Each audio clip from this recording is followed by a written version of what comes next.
from the land of the five rivers.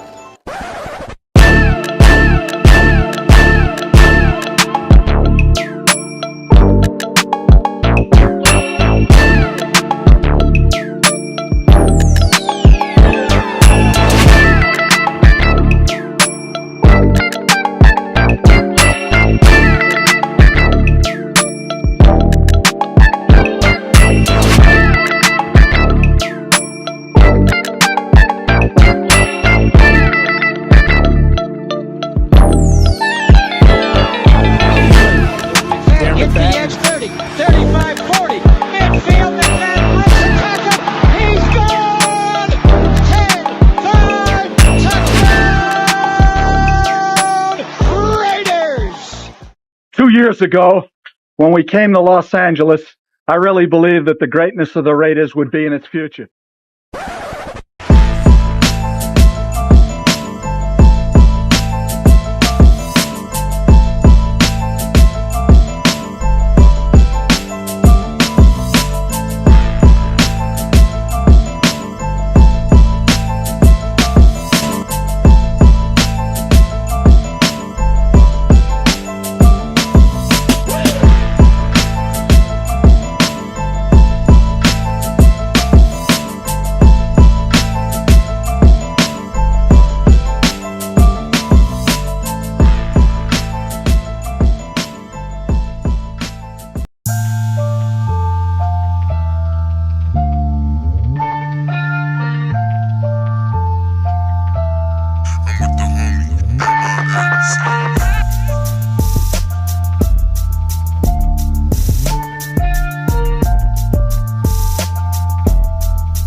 We are back for another edition of Oh, you didn't know? 50-50.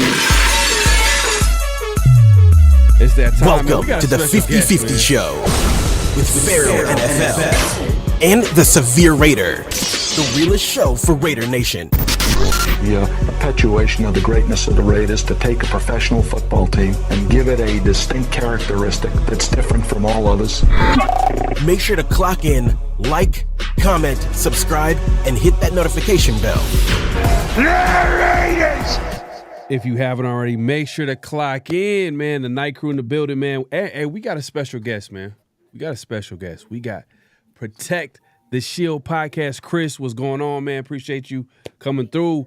One of the best Raider content creators out there. If you haven't already, make sure to subscribe to my guy. We're actually exclusively going live on all three channels. So this is exclusive holiday edition, 50-50 show is going to be on the Protect the Shield podcast channel today. So shout out to everybody there, man. We're going to have a great show. What's going on, man? How everybody doing? Man, I'm good, man. I'm good. Happy holidays, everybody, man. I'm glad to be able to cook up with y'all, man. No other duo in the building, man. Y'all killing it right now. Oh, man, appreciate it, man. Appreciate it. You're not doing bad to yourself, man, especially you killing the interview game. I'm not going to lie, man. Man, got the interview game in the chokehold, bro. In the chokehold. In Ted DiBiase, the $1 Million Dream, man. I'm trying, bro. I'm trying to do something a little different, man, because you know, man, it's tough being a fan, man. So just going over the performance on the field is tough, man, because daggone team get you so frustrated, man. But it is what it is. Yeah, man, the Raiders won the Tank Bowl. I don't know however way you want to look at it. They they went ahead and beat the Jacksonville Jaguars over the weekend, and they went from number 1 draft pick overall. Now they're picking number 6 according to Take-a-thon. If the season ended today, there's still 2 games left. We'll see how it shakes out. But I mean, let's not waste any time, man. But before let's actually salute the people that's pulling up right now. We got Raider Way in the building, man. Hold up, technical difficulties. Hold on one second. He's salute to my guy, man. Appreciate you coming through. Man, we got everybody pulling up today, man. We got Forrest Widow in the building. Appreciate you coming through. And she want to give us a Raiders chant. You know, hey, man,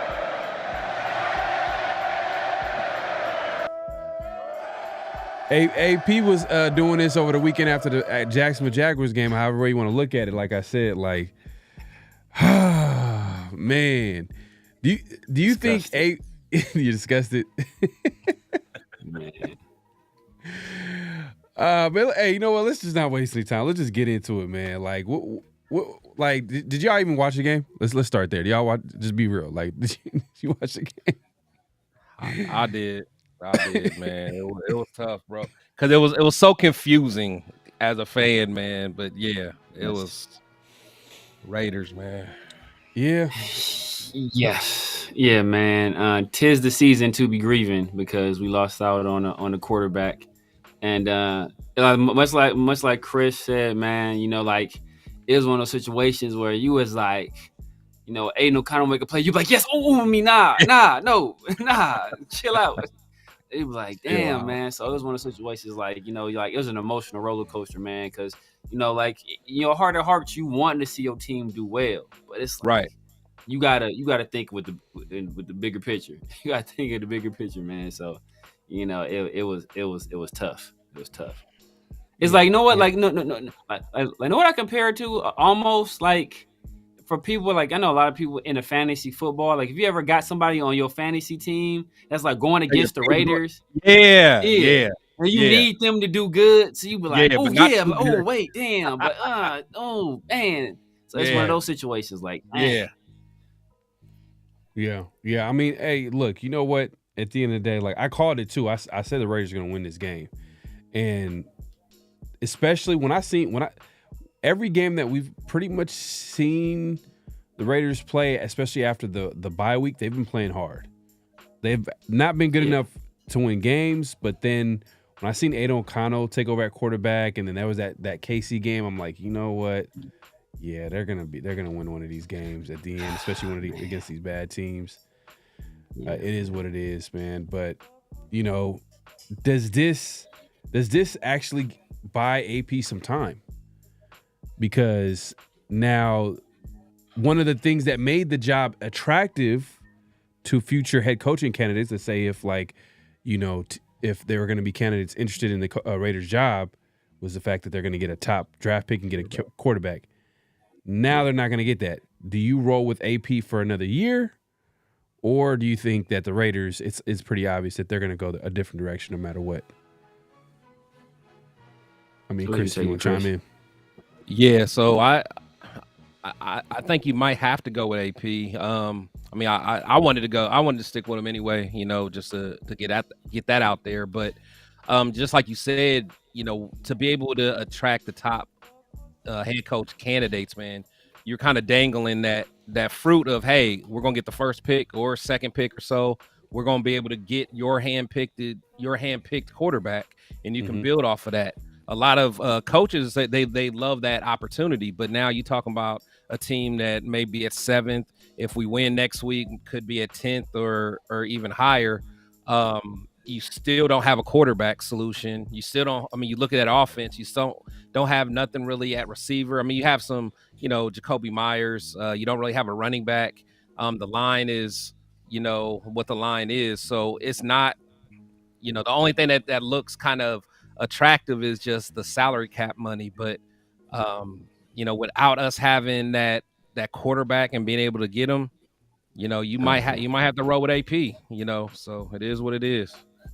Yeah, and free agency is a mirage today. Like there's not gonna be a lot of blue chip players available in free agency. Usually it's probably like one or two, and sometimes none, because like a lot of these teams, they'll franchise them, they'll give them a big contract right before free agency, and then boom, you're left with kind of leftovers, guys who are like approaching their 30s or the end of their prime, and then you have to overpay, and then they get hurt, and then you know what I mean? It's just like that's why you can't build a team through the free agency. That you can only supplement your team. You don't want to make that your foundation as far as building a team. I mean, Severe, if you want to speak to what the Raiders' options could be possibly if AP's let go. I mean, I've been on the camp for a while where I'm keeping Antonio Pierce. I'm giving him. People hated Josh McDaniels. Even Josh McDaniels got that second year, right? He didn't finish that year, but he got that second year. And I think we should afford AP at least that same amount of time, especially going into it. Like we went into this eyes wide open. We knew he was a young head coach, an inexperienced coach, never had even been a defensive coordinator at the pro level. So, like we would be fooling ourselves to think he was going to hit the ground running immediately, especially without, a true quarterback under center. So, and outside of him, I mean, like, who's going to really want this job, right? I know the name that floats out there is Mike Vrabel, but is that, is that, am I getting rid of Antonio Pierce for Mike Vrabel? Like, I pointed out to you before, Pharaoh, Mike Vrabel took over Mike Mularkey's team that went 9-7 the year before, and what did he do? Immediately he went 9-7 too, then went 9-7 again. Then I think he went 9-7 a third time, and then they bring over Ryan Tannehill, and then they win like 12 games, and I think they'll win like 12 games again, and then Ryan Tannehill falls off, and then they immediately start losing again. Then they get rid of Ryan Tannehill, and he bottom out and he gets fired. So I mean, like, how much of a difference maker was he really? And then ironic also, around the time they start falling off, what happened? Arthur Smith left and took a job with the Falcons around that same time. So it's like, do I really trust Mike Vrabel to be the guy to run this organization either? Like, not really, man. I'd rather stick with an Antonio Pierce, or if we gotta suffer through another year, then we attack and get a young guy later on. If a young offensive mind later on, if Antonio Pierce proves that he's not the guy for the job. But like I said, we should at least afford him that second year. No, I don't think Mike Vrabel is a bad head coaching option. If you look at it from a perspective of experience, he's been to the playoffs, he's led the team to the playoffs, and he's won without having a quarterback. And right now, the Raiders don't have a quarterback at all. Ryan Tannehill's better than anything we have. He's better than anything we've had. No, he's better than anything we've had, bro. Come on, bro. He's better than anything we've had for a while. He's not good, bro. Tannehill is not. He's better good than anything we've had. He's better than anything we've had. By a wide margin. Nah, I don't know. Him and Carr, him and Carr they're going round for round. Like, it's like, oh yeah. But it's Ali and Foreman. You know what I mean? I think if you give Carr, AJ Brown, and Derrick Henry, he probably does this. He does similar things. Right. So, right. But I'm saying is that, like, they're average QBs. Oh yeah, but I'm saying he's better than anything. I mean, like I said, he's better than anything we've recently we've had. Than Jimmy G, than Aiden O'Connell, than Gardner Minshew. He's better than those guys. Come on. Yeah, he's better. Oh man, but the fact that I got to think about it should tell you a lot about. You shouldn't have to think about it. I have to think about it. They're in the same tier. Regardless, they're in the same tier. Is Tannehill in the league though? Tannehill's not even in the league. He's not even in the league. No, he's not in the league. He's older though. And he's but he's younger than Jimmy G. And look how bad how bad Jimmy G is. But Jimmy G was willing to take that St. Louis, like that's Sean McVay. That's a Sean McVay thing. Like say similar to how Sam Darnold would have been out of the league, but Kyle Shanahan took him on as third string quarterback. Like that's a Sean McVay pet project where he's like one of those guys where, oh, you guys don't think this guy can work? Watch me make him work. And that's one of those like ego type deals where it's like, all right, well, watch him. Say he did the same thing with Baker. Nobody wanted Baker. Baker came in there and whipped our ass, and then Baker went to Tampa Bay, and now he's is legit starting quarterback. But nobody wanted Baker Mayfield. Like Baker Mayfield signed with them like last minute. Right, but you would think maybe a coach like Arthur Smith would pick him up. You know what I mean? A guy who coached him. He probably played his best ball under Arthur Smith. You can make that argument. You would think that, they have that good relationship. He'll probably pick him up as a backup QB, veteran QB, something like that. But he nowhere to be found. So, and to be fair, he played terrible last year. I mean, just watching him play last year, it just felt like he was on his last legs. Yeah, but it is what it is. But yeah. And then when you talk about Vrabel, I mean, he might be the hottest name that's out there. So, like, why would he want to go to the Raiders? I mean, to be honest, I think Vrabel's going to end up at Ohio State. I think he's going to take that. They will absolutely adore him. They already love him anyway. And he's going to walk into 5-star talents everywhere. Yeah. That if I'm Vrabel, I mean he's already living in Ohio because he's coaching the Browns right now. To me, that's a no-brainer if I'm Vrabel. Yeah, it's especially if Will Howard comes. Now Will Howard, is Will Howard a senior, or is he redshirt senior? He's just a regular. Yeah, I think he might be coming back, but even not. I mean, they got the second, quarterback in the, behind Michigan's guy, but. True? They got a dog. Is this true? Not to cut y'all off, man. Is this true? No, I saw that. Yeah, I don't know. I haven't read anything about that. If it is, I'm adding that to the parlay. They gonna get busy on this. Yeah. And I mean, I think somebody's saying that the Ohio State would have fired Vrabel already. I mean, the boosters were already. Yeah, exactly. The boosters were already. They're already lining up their money. The alumni, they're already getting their money together because he can't, like, the second they lost to Michigan when they were like 19-point favorites. It's a wrap. Ryan Day was like look he on the clock. Like they're gonna, I mean, he might come back. If he does come back, they're gonna probably do him like Michigan did John Harbaugh and publicly emasculate him, make him take a pay cut, or make him do some wild stuff like that, and then you can come back. Yeah, I mean, I think, I mean, just living here, just all the stuff that I hear, he would have to win the Natty to save his job. He would have to. It's crazy. Yeah, man. We'll see how it shakes out. But I don't, like I said, I don't think, just to bring it back to Vrabel, I don't think he's a bad coaching option. Are there better coaching options? Yes, but if we're being honest, like the Raiders' job is not as attractive to top prospects as we like to think. Like, oh, the Raiders, silver and black. You know what I mean? We got the best colors. We got the best jerseys. I mean, look at our history. Like teams, like Severe, you always bring up this point, and it's a great point, is over the summer, there was that article where, they polled all these agents all around the NFL, and they ranked the Raiders one of the most dysfunctional places second worst, which is bad. It's bad. And who was first? No, Carolina with Tepper. But the reason why it was ranked that, and that's why I said, people, that's what I said. I said this is not me Monday morning quarterbacking or nothing like that, saying after the fact. I said this before we fired Josh McDaniels. I said this, or I said that right at the time, right? Why when we fired Josh McDaniels? This will have ramifications.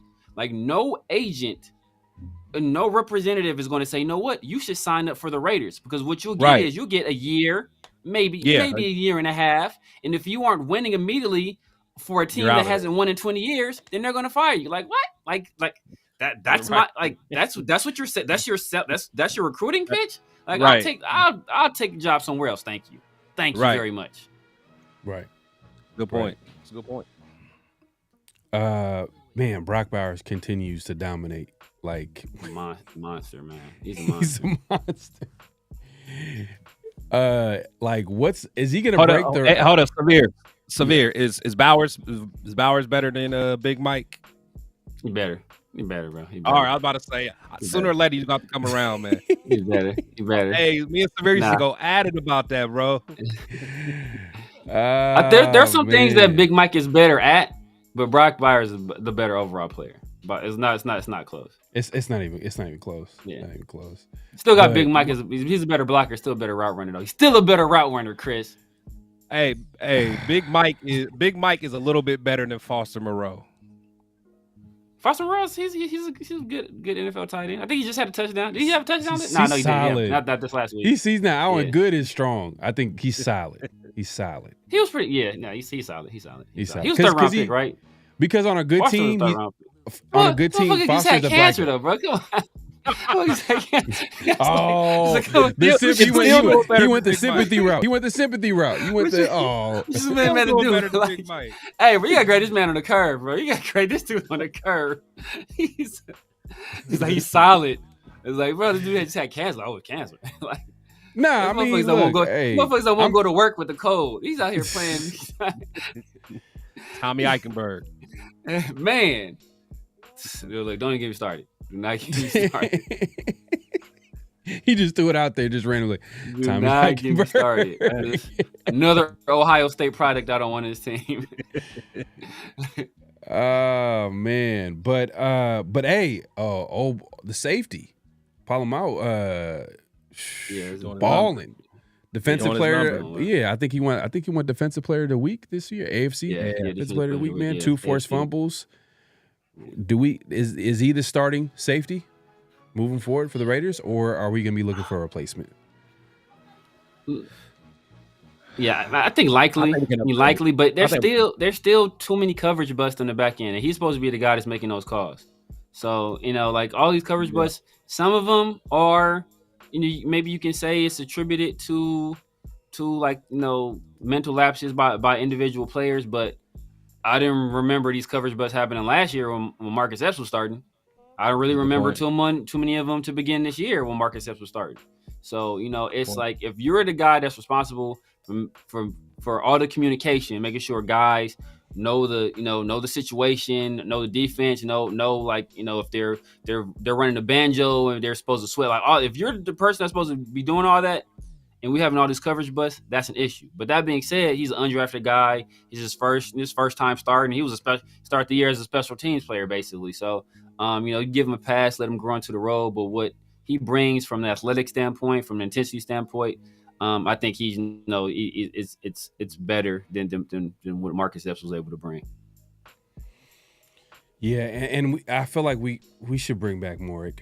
We should find a way to bring him back. I think we can bring him back on a solid deal. We have so much money this offseason.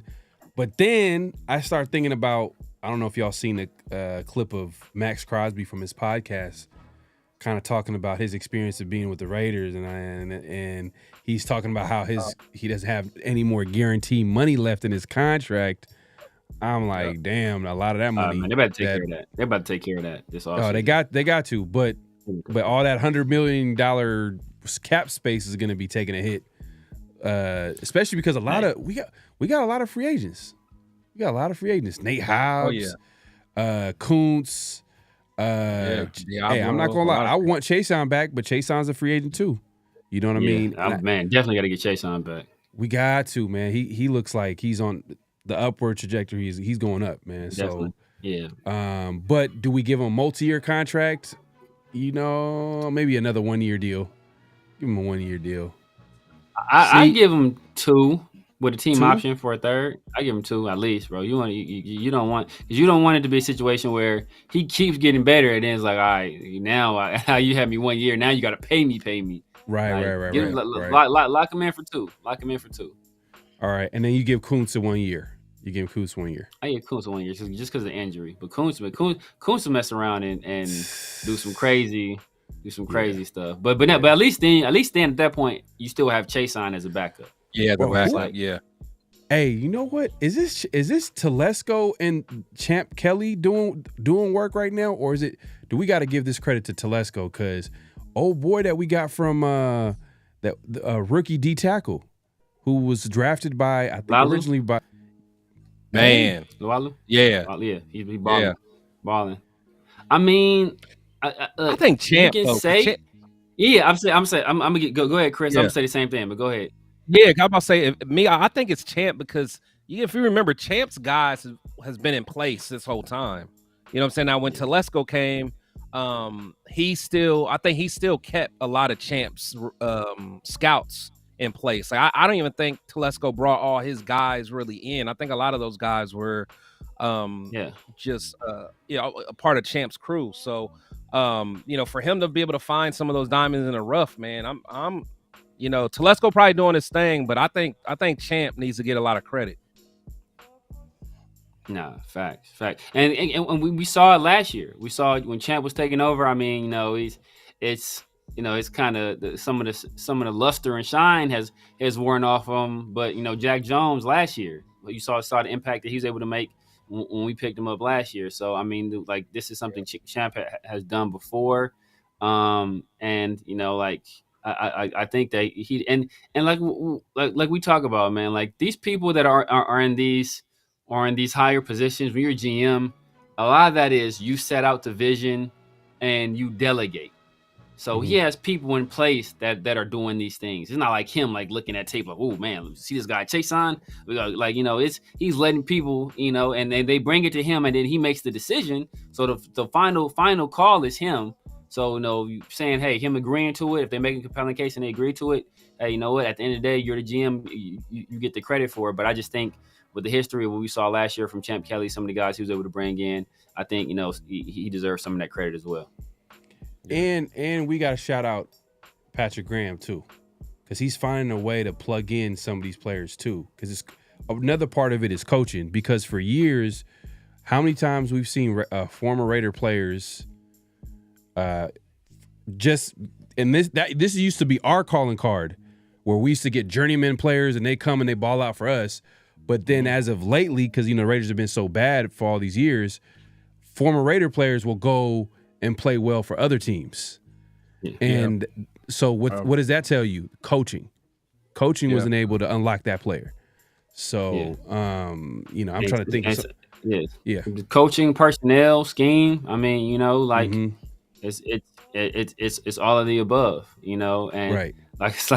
Like if you don't got the right guys in place, we saw Josh struggle 12 games last year. He gets with a guy like Matt LaFleur, who has a hell of a run scheme, got a good offensive line in front of him.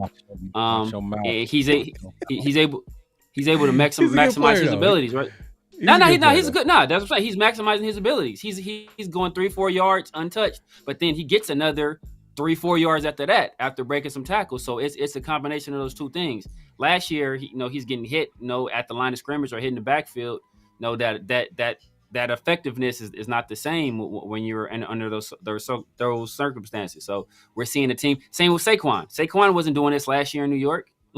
You get with a team that has a good offensive line, that has a good scheme. People are saying Saquon should be the MVP. Last year, people was questioning whether or not the Giants should even pay him. No, facts. Yeah, I think injury has always been his issue. But you're right. You're definitely right. I think I still don't ever want to devalue what Josh brings to the table. I can't sit here and act like he just gets like he has that Emmitt Smith line. You know what I'm saying? Like Josh breaks a lot of tackles, he forces a lot, but you're right. You're right. But like going back to Patrick Graham, so that's another thing we got to think about. Like if we fire AP, the next coach may not necessarily even bring in Patrick Graham. He may have his own guy. So then if he brings his own guy in, then I don't know if I want to chase. Like the reason I would want like a Chase on and God, because I know he can play under Patrick Graham's system. You get to bring a new coach in there. Now is Malcolm Kuntz going to take a step back? Is he, Malcolm Kuntz just now starting to get it popping, but he's in year 3 of Patrick Graham. So I don't know, man. It's a lot of, it's real intricate, these decisions, it's going to affect a lot of things, man. It's going to be a domino effect. So everyone that wants to get rid of AP so fast, just think about the big picture. Yeah, facts. Right. No, that's a good point too, because like even free agency, that's the domino effect that you're talking about. Right. Free agency. Right. Some of these players that you think are going to come back, they might not come back because they don't have a relationship with the incoming coaching staff. You know what I mean? Like we talked about. I just remember. This is a small example, but McDaniels became head coach. The fullback that we had for all those years that we liked, that kind of gave you a little bit of that receiving ability. Alec Ingold ends up going to the Dolphins, and we end up getting, like I don't know. I just felt like there are certain players that we could have kept, but the coaching staff didn't really know or didn't have that relationship. They wanted to bring their own guy, and They weren't the Raiders. fit. But the team kind of suffered because we lost talent. You know what I mean? It's not like they replaced them with a better player, But like you said, it's not a scheme fit. But come on, man, like Adam Butler. I guarantee Adam Butler's not going to come back if Patrick Graham gets fired. I guarantee someone like Adam Butler, he might go follow Patrick Graham. I mean, that's what guys do. Exactly. Nate Hobbs might, hey, you know what I'm saying? Oh, Patrick Graham's at the Falcons now. And the next thing we hear, Hobbs is going over there, and all these other guys that that's what happens, man. Yeah, right. Or if Brian Flores gets a head gig somewhere, like who was Patrick Graham a defensive coordinator with in Miami? Brian Flores, and with the job this defense has been doing with all the injuries, who's to say that Patrick Graham doesn't get some looks, right? So it's good point. And like how often does the same or does three different regimes keep the same coordinator on either side of the ball? So that's going to be like the third different. It was Josh McDaniels and it was Antonio Pierce, and it's the next Vrabel definitely, because Vrabel he's a defensive guy, so I'm sure he's going to have his own people he wants to bring in, even though they're both kind of from the not exactly, but they're both Patriots. Even though Vrabel never coached with the Patriots, like he played there, but I'm sure he has his own philosophies on how he wants to do things. So it's likely Patrick Graham is gone, and that means Robbie Leonard is gone, and that means we see the leap that Jacorian Bennett took this year, right? Ricky Manning Jr. He's probably gone as well. Good point. And honestly, and think about how it would affect Max, because I meant to say that earlier, because what Max was talking about in that quote was kind of responding to what Myles Garrett said, and Myles Garrett almost gave the Browns almost like an ultimatum, like, we're going to have some conversations about what the future of this team's going to look like, because I'm not trying to rebuild. And if you really listen to what Max is saying, Max is kind of like, I'm in the same place. Like, that's kind of what he's saying. So I don't necessarily think Max is going for the bag, even though he did say, he wants to reset the market. But I think that Max is like, he's seeing his friend like Josh Jacobs getting ready to play in the playoffs. He's seeing other guys. It's going to be a point where Max is going to be like, look, man, you about to bring me another defensive coordinator. You're going to, he loves his defensive line. Like, he loves Rob Marinelli. So, like, he has to get another D-line coach. I mean, he like Buckner, too. Like Max is trying to get to the next level. He's not trying to keep starting over. So, again, like, all these decisions is going to have a consequence, whether good or bad. We gotta remember that, man, before we start wishing certain things happen. Yeah, that's tough. Let's actually speak to this comment real quick. D. Snowman says, I can't believe they were celebrating that win in locker room smoking cigars. They were smoking. I didn't see that. I didn't see that. I did not see that. I didn't see but that. I didn't watch any. I didn't watch any of the. I was so. Please so tell me where they were smoking cigars? Because I was telling myself they better not be smoking cigars after if they smoke cigar. Everybody in that room need to be slapped. Everybody, like all the team leaders. Like nah, real talk. Christian Wilkins is a team. He was out there on the sideline. Christian Wilkins is a team leader. I don't know if Max was at the game. If you're a team leader and you allowed that to happen, bro, you should have been checking everybody. You're not a leader. You're not a leader. Like what are you celebrating? Like, imagine if I don't even want to bring it, but because I know it's gonna go back to the Mark Davis thing. But imagine if they did some shit like that with L. Davis as the owner. Bro. Al Davis would have kicked in the locker room door, cussed every single person in that room out. Right. Everybody out. Like, he ain't going for that. Like, bro, what you celebrating a 3-win season? Like, nah, bro. It's like when the team is down 3-0 in the playoff series in basketball. Like, you don't be celebrating on the floor after you like go down 3-1. Like, bro, we got 3 more games to win.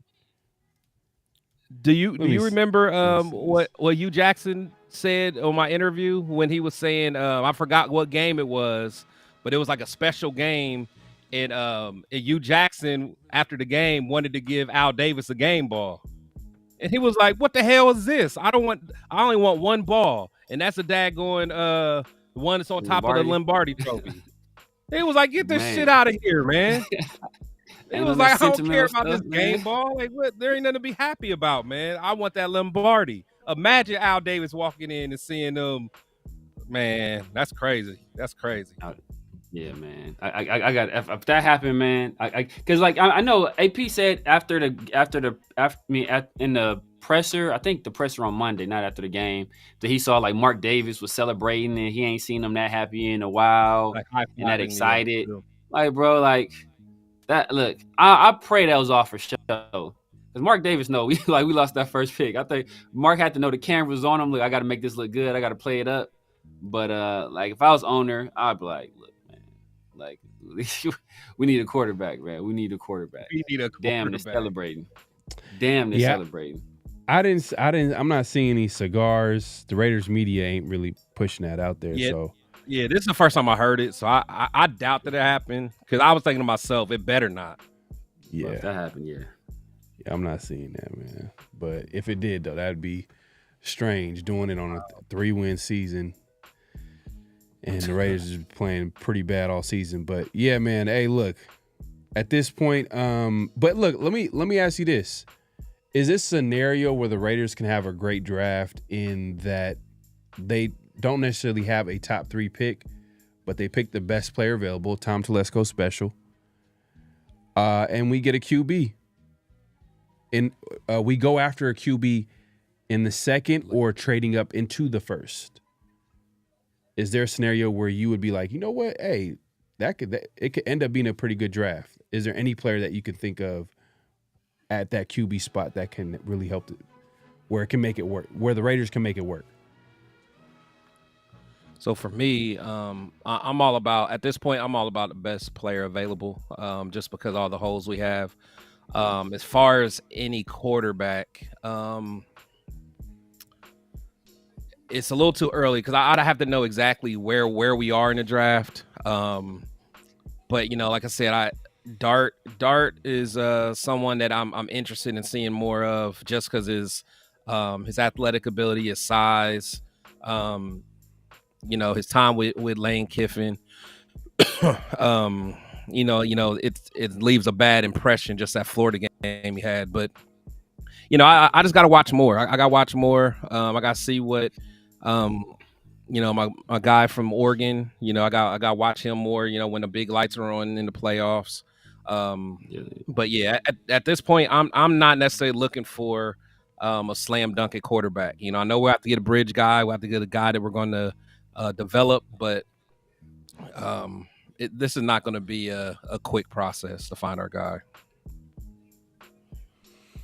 I mean, Severe, I know you're high on Shador and Cam Ward especially, but the Raiders just won this weekend and they're picking 6 overall, and there's a chance they're not going to trade up and get their guy. And if that happens, they take the best player available at number 5 or 6 or whatever they finish with, right? And that could be that wide receiver from what I think was from Arizona, I believe. Arizona. Te'o McMillan. Or that D tackle from Michigan. I'm not sure if he's going to be there at 5 though. Mason Graham or 6. Yeah. He might not be there. He'll probably be there at 5. I think Will Johnson might go over him, depending on how people feel. Depending on team needs. We might take corner. We might take corner if we're picking at number 6 and the quarterbacks, all the top 2. I would say the top 2 quarterbacks are taken. Will Johnson would be nice. Will Johnson is a dog. Will Johnson is a dog. Pair him up with JB. Right. Nice young for a while. Right. Boys that can. Right, and then because you got to question are the Raiders going to be bringing back some of these corners back? Like, Nate Hobbs, is he coming back?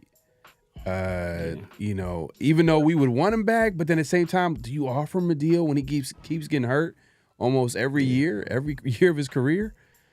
And then you got to think of the Jack Jones effect. Like, once AP is gone, does Jack Jones, is he in the Raiders' future plans? Because he's an AP guy. Exactly. Yeah. AP vouched for him to come on this team, and he hasn't really played as well as we want him to play. I mean, he's not terrible, but he's not a number one corner for sure. Nah, he's not. And plus, you gotta almost babysit him. Unfortunately, Exactly. like Marvin Lewis. I mean, AP kind of put Marvin Lewis on Jack just to kind of keep him reeled in and stuff like that. So, a new regime is not going to be dealing with that for a guy that's not really performing to up to par. Now, it'd be different if he was out there playing like, Sauce or somebody, but you always on camera getting beat on a double move or something like that. We ain't dealing with that other stuff. Every game. Yeah. I mean, how about this, though? What do y'all think about that Alabama quarterback in the second round? No. I'm not a fan. No, man. You're not a fan? No.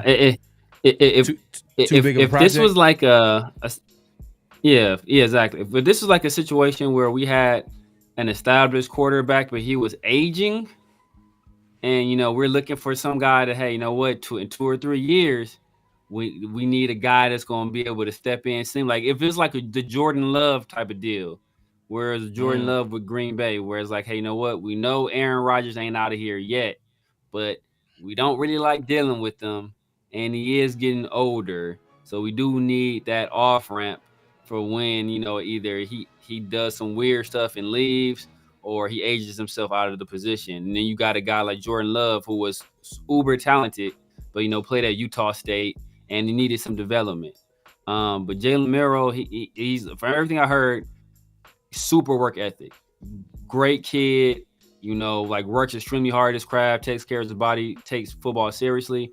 But he's just so technically, fundamentally flawed that it is.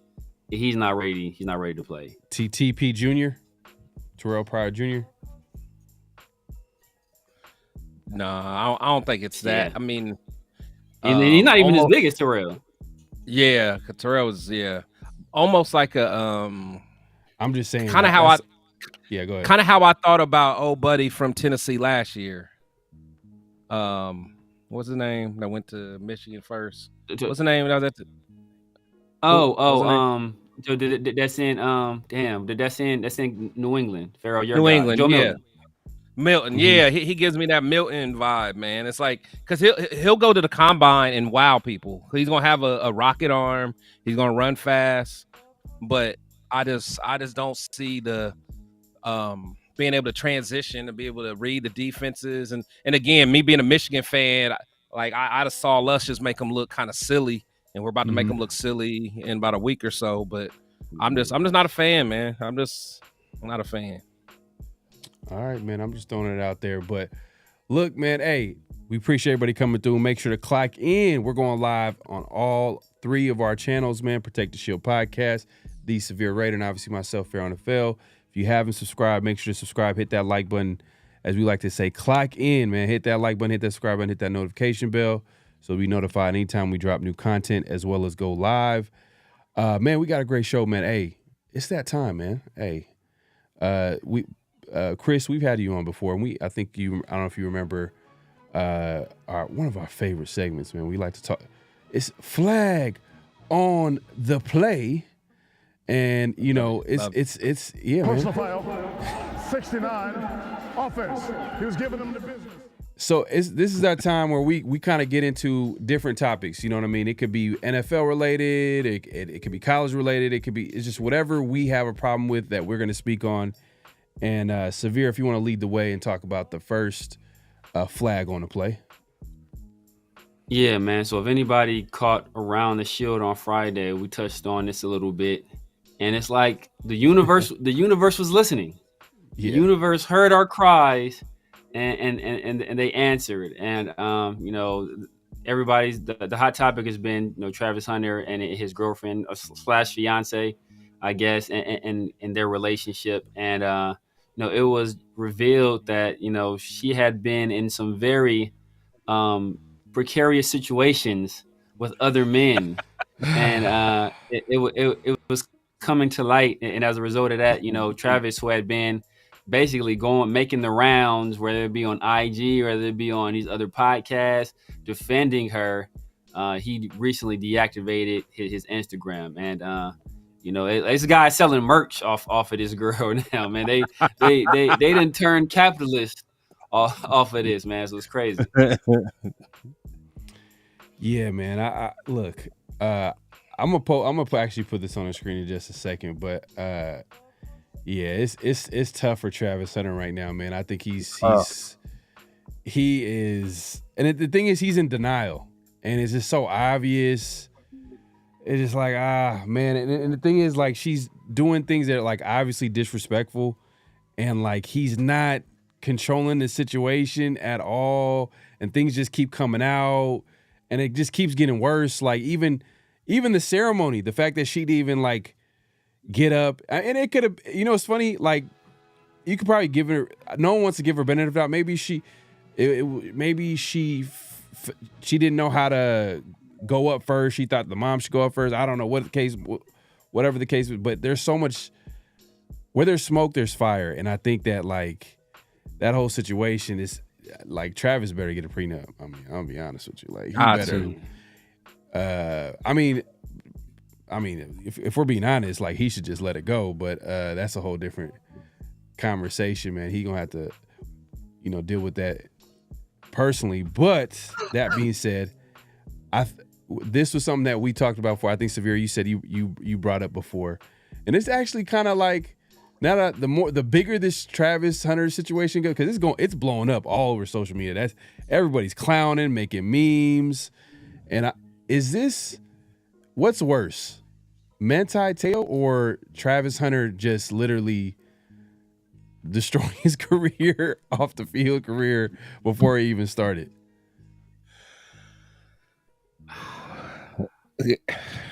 What? That's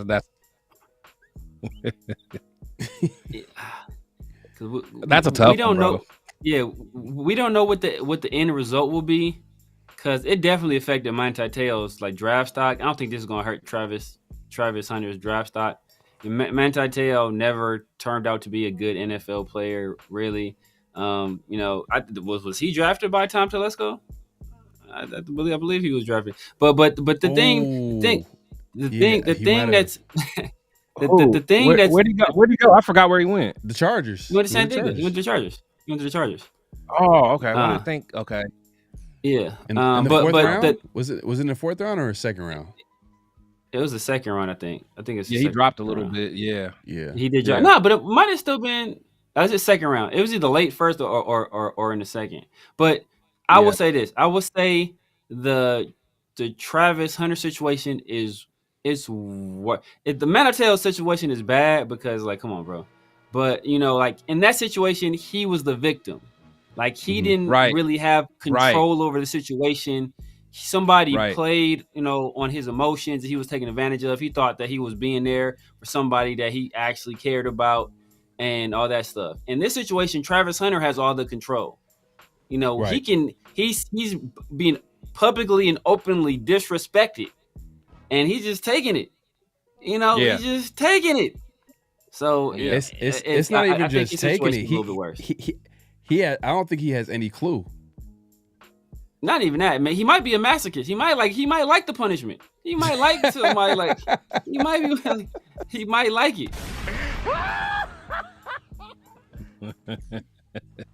Yeah. He said he called him a Matt. Damn, man. Hey. I mean, that's the thing. But the thing with Te'o is, he was a victim. But then once he kind of got word of what was going on, he knew he was in too deep, and he kept like playing along. Like he kept, because there was a certain point where he kind of knew the vibes, and he was still playing along. Well, Chris, early on, because we talked about this before we went live. Like you said that there was a little bit of you kind of giving his girlfriend benefit of the doubt? Like, what was it? Like, what were you? Yeah. Well, that was before I really knew too much about it. I just remember, just whether it was like last year, like I would watch some of his like videos or whatever, and he would be like out on the little farm fishing, and she was right there with them, and she just seemed like a good, wholesome girl that was like supporting his dreams. And I'm like, okay, he got him a good one out there fishing with him, like. So, but I didn't know too much about her, but now I didn't know she was popping it on a handstand, the night before while he waiting in the car. So I don't know, man. Yeah, man. Nah, Travis is second week in a row, man. Flag on the play, but I think he might be honorable mention at the very least, like every week until this whole situation kind of like calms down. Because the way the internet is rolling right now, they're finding clips from 3 years ago, 5 years ago. He just said worse. He was quoted to say, Dez Bryant been cooking him. Like Dez Bryant been on Twitter. Oh, former Cowboy receiver. What happened? What'd he say? Cooking him. He just been the memes he's putting out there about it. He's cooking him, man. Cause he tried to reach out to him like, little bro, like, you know what? Hey, she not for you. He tried to, and I don't know if Travis said something back disrespectful or what it was, but from that point on, that big bro message, from that point on, he been just cooking him. Like, all right, bro, I'm about to press you now. Yeah, because it's kind of it's public. So like right now it's his ego. So like people because Dez, if he really was trying to help him, he would have did it on the behind the scenes and try to talk to him. But like he did it publicly, and then he probably felt embarrassed, and he's like, man, he felt like he was probably playing. He didn't take him serious. But it is what it is, man. I just. It's crazy to see, man. Like I said, it's like a slow moving train accident. It's like there's nothing you can do. Like he's just gonna have to figure it out. Which is crazy because you would think like the people around him would talk to him and like we talked about it on ATS the other day. Like you think Dion went through his stuff, in his career. You know what I mean? Yeah, so, man. I mean, one thing I've learned, especially. You grew up in the hood. You see people that go through trials and tribulations, whether they go through different struggles, like drug, like all kind of different stuff, right? Like one thing you learned is that you can't want more for people than they want for themselves. That's it. Like if this is what he want, bro, like at the end of the day, you can yell until the cows come home. But if he's set to do that, then then it just comes to a point where the more you try to convince them otherwise, the more they dig their heels in and oppose you, and until that revelation comes to them where they're finally like, it finally really hits the fan, and then they're like, dang, man, like you told me and I didn't listen. Like you tried to warn me, and that's when they have that come to Jesus moment, as they say.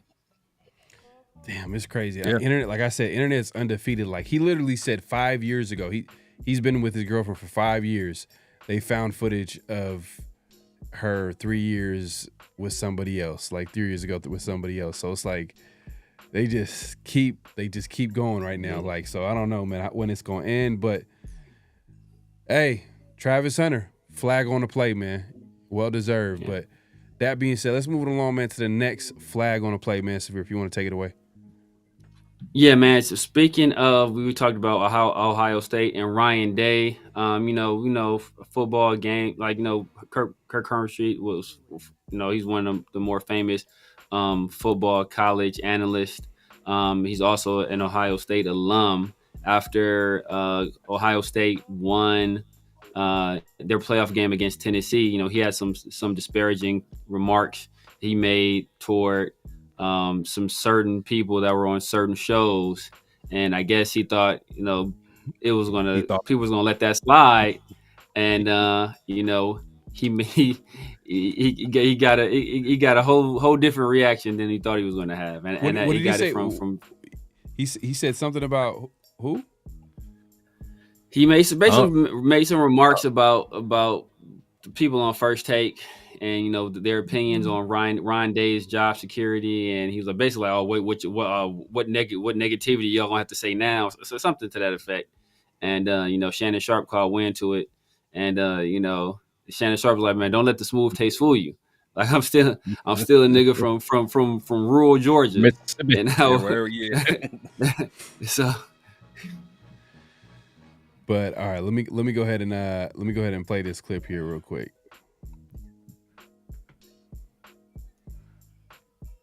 Even I'm gonna let it slide. I'm gonna be a good teammate. I'm gonna let it slide. Everybody's at ESPN, because had you not taken the route you taken, I would have lit their ass up. But I'm gonna let it slide. You know what, guys? Congratulations, Ohio State. You won the game. But hey, if we're gonna be on the same team, if we're gonna work for the same network, don't do that. Kurt, Chris Fowler, I promise you, if you ever mention anything, any platform that I'm on again, and talking about, I wonder what they're gonna say in negativity, I promise you, ESPN ain't got enough bosses to keep me off y'all for what I'm gonna say. So I'm gonna let y'all slide today. I'm gonna turn it over to D.O. before I get myself in trouble. But don't play with me. Go ahead, D.O. Talk that talk, Unc. Go ahead. Yeah, man. Look, hey. Ever since Unc had a piece of Michelle, man, he been on the tear. He been on the tear. He ain't playing. He ain't playing with none of y'all. He ain't playing at all. But hey, I will say this: he was very clear, because he was like, he said, "Ain't enough bosses to keep me off of you." Then he said, "What I'm gonna say." He made sure he cleared it up. He's like, he didn't want you, he didn't want no Karen situation. Yeah. But you think he probably wanted to say something else? I'm sure he's feeling some other kind of ways about it, but Shannon. He's not gonna do nothing. Yeah, He's a millionaire. Shannon Sharp probably got the. He's way too successful. He's not gonna risk nothing as far as exactly. This is like basketball players trying to be gangster. You know what I mean? Like, nah, come on, bro. Like you making millions of dollars. Like you're not a boxer, bro. Like just nah, but I think there's something more there, because I guess. I was trying to find the clip. There's another clip where it was a little more recently, where they had actually spoken, and Kirk had apologized. And what's funny is that Shannon was talking about it. He's like, yeah, man, I talked to Kirk. It was a misunderstanding, yada yada. He explained to me to what he said, and he apologized. He's like, and I spoke my piece. He never said he apologized. And then he low-key reignited it again. It was like it started going in on him again after they had already spoken and apologized. So I think there's something more there. I don't know if he think it's some situation where he think Kirk's trying to sun him on some Kirk and Chris Fowler trying to sun him maybe on some racial type stuff, or try to pull a rank on them because they've been at ESPN longer and do some stuff like that. I don't know, but it seems like there's a little bit something more there. Beneath the surface. But yeah, like you said, Shannon, he might have the biggest podcast, especially especially in terms of interviews. Only thing I can think of really that's bigger right now is Joe Rogan's. Outside of that, man, he's top 5 the biggest podcast for sure right now. For sure, bro. Yeah. He's like his interviews almost. There's a high chance it's getting at least 1 million views. Real high chance. Oh yeah. The Cat Williams done 80. Yeah. But that's what that's the Cat Williams broke it open. Now he's in a stratosphere of if you on there and you say anything remotely funny or you're talented or whatever the case may be, you're gonna go viral. Or at least, it's crazy. He's doing numbers for sure. Yeah, he's doing numbers for sure, man. But yeah, man, that wraps up this week's flag on the play, man. If you guys have any flags on the play, make sure to hit us up on social media. Either myself, Severe, or around the shield. Just send a message. Let's let us know, and we'll shout you out if we end up putting it on for flag on the play. But that wraps it up, man. Make sure to click in, hit that like button, hit that subscribe button, hit that notification bell.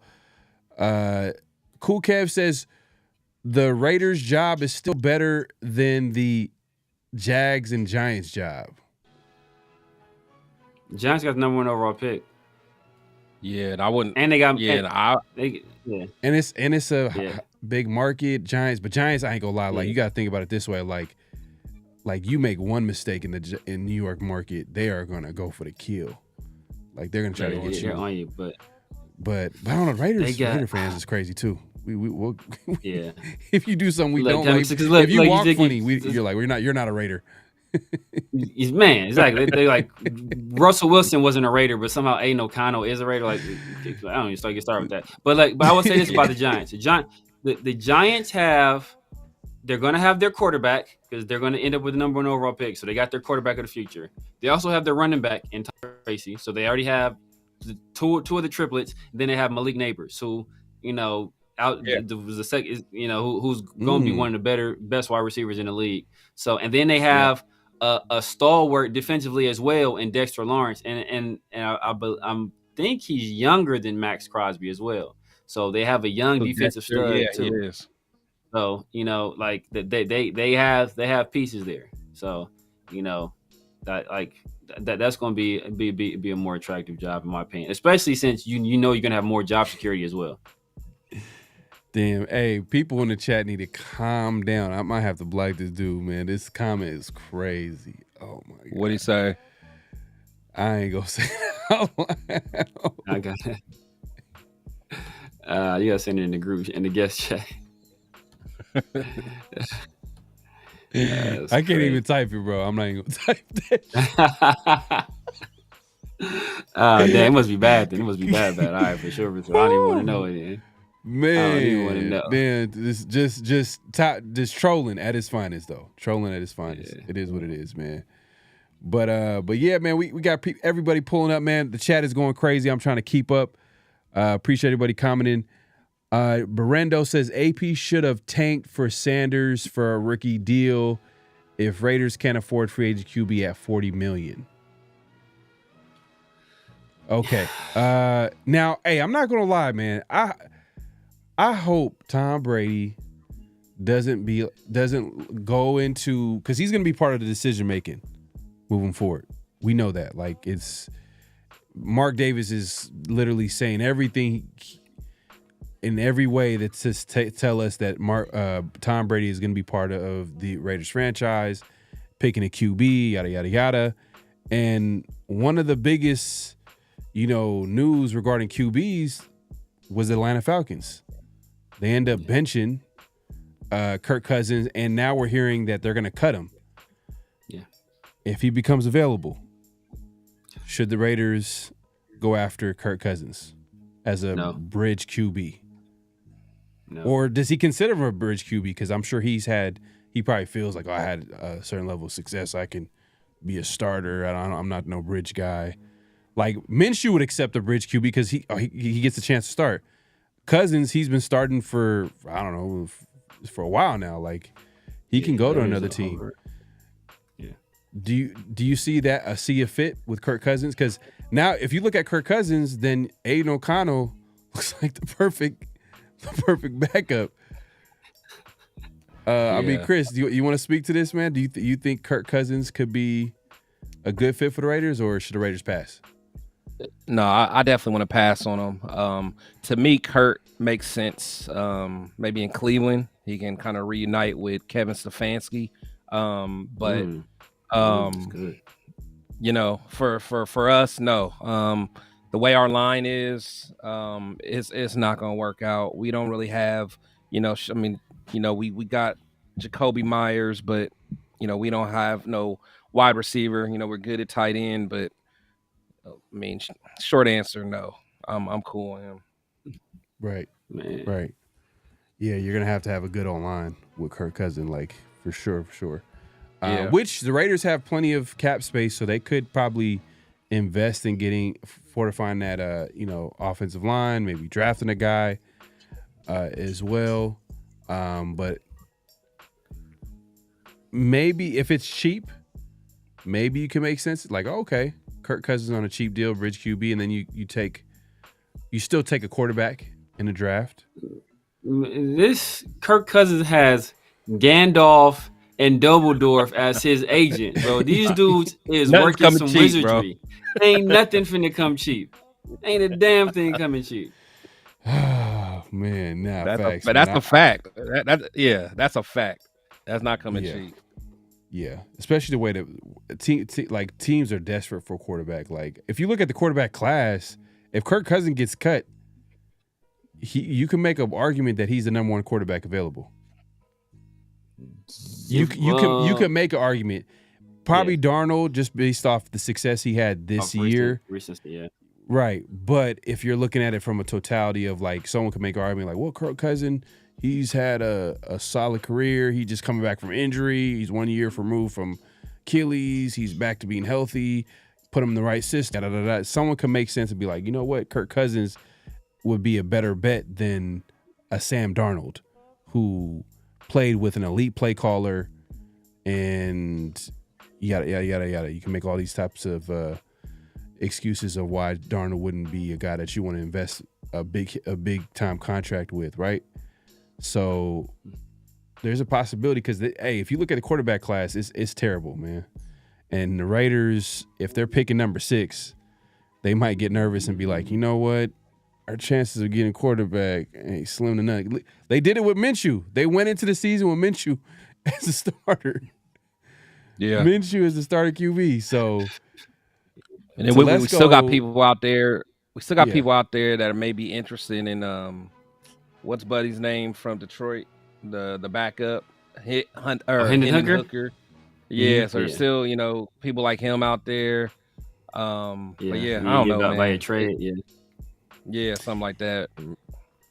It's tough though. Like when it comes to those types of trades, like as fans, like when we watch, like we're like, man, why don't the teams make a trade? But it's really about like relationships, man. Like GMs are not going to make that risk unless like they know that player, like they were in the building. So for example, like let's say if we had like a Telesco, he's still going to be the Raiders GM, but just for hypothetical reasons, right? Let's say if Telesco was let go and we got someone from the Detroit building, like an assistant GM, you could connect the dots and be like, oh yeah, there's a good chance that maybe Hendon Hooker could come to, you know what I mean, or even a coach. Let's say if Ben Johnson, he could just push for a Hendon Hooker. Yeah, but that's just how it works, man. I wish teams could just really just take that risk and like just know like, hey, this player is talented. Sometimes they do it, but they won't do it for like guys like Hendon Hooker, who've never started an NFL game for sure. Man, salute to my guy Big Mike. I think I say Big Mike in the chat. Salute to you, Mike. Merry Christmas. Salute, man. Big Mike, ATS in the building, man. Appreciate you coming through. If you haven't subscribed, make sure to subscribe, man. Hey, later this week, man. Around the Shield, man. Make sure to check that out every Fridays. But yeah, man. Hey, let's move along, man. We got the notable quotables coming up. Sure. Severe, if you want to lead the way, man, and I'm gonna go ahead and set up this clip. So as we all know, we screwed the pooch and we won. And after the game, in his Monday presser, AP was asked directly about the feeling of the fans, going for the number one overall pick, and he answered that question directly or indirectly. And then the next question I was asked, he kind of went into a little bit more detail about his thoughts and feelings about people upset at us winning that game. All right, hold on. Let me put this clip here. And this is Antonio Pierce. Yeah.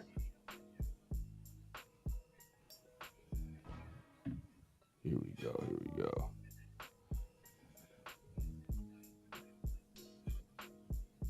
Yeah, he pays. Damn, I didn't even see that Travis Hunter thing that you sent me. Oh yeah, it's crazy. They're selling T-shirts. Yeah. Oh, you dudes, hey man. Man, that's hilarious. Ain't nobody out there more money hungry than the black man. What one of those screens? Oh, bro, they be quick. They be quick, bro. They be same day. Same day, yeah. Same day. But here we go, AP.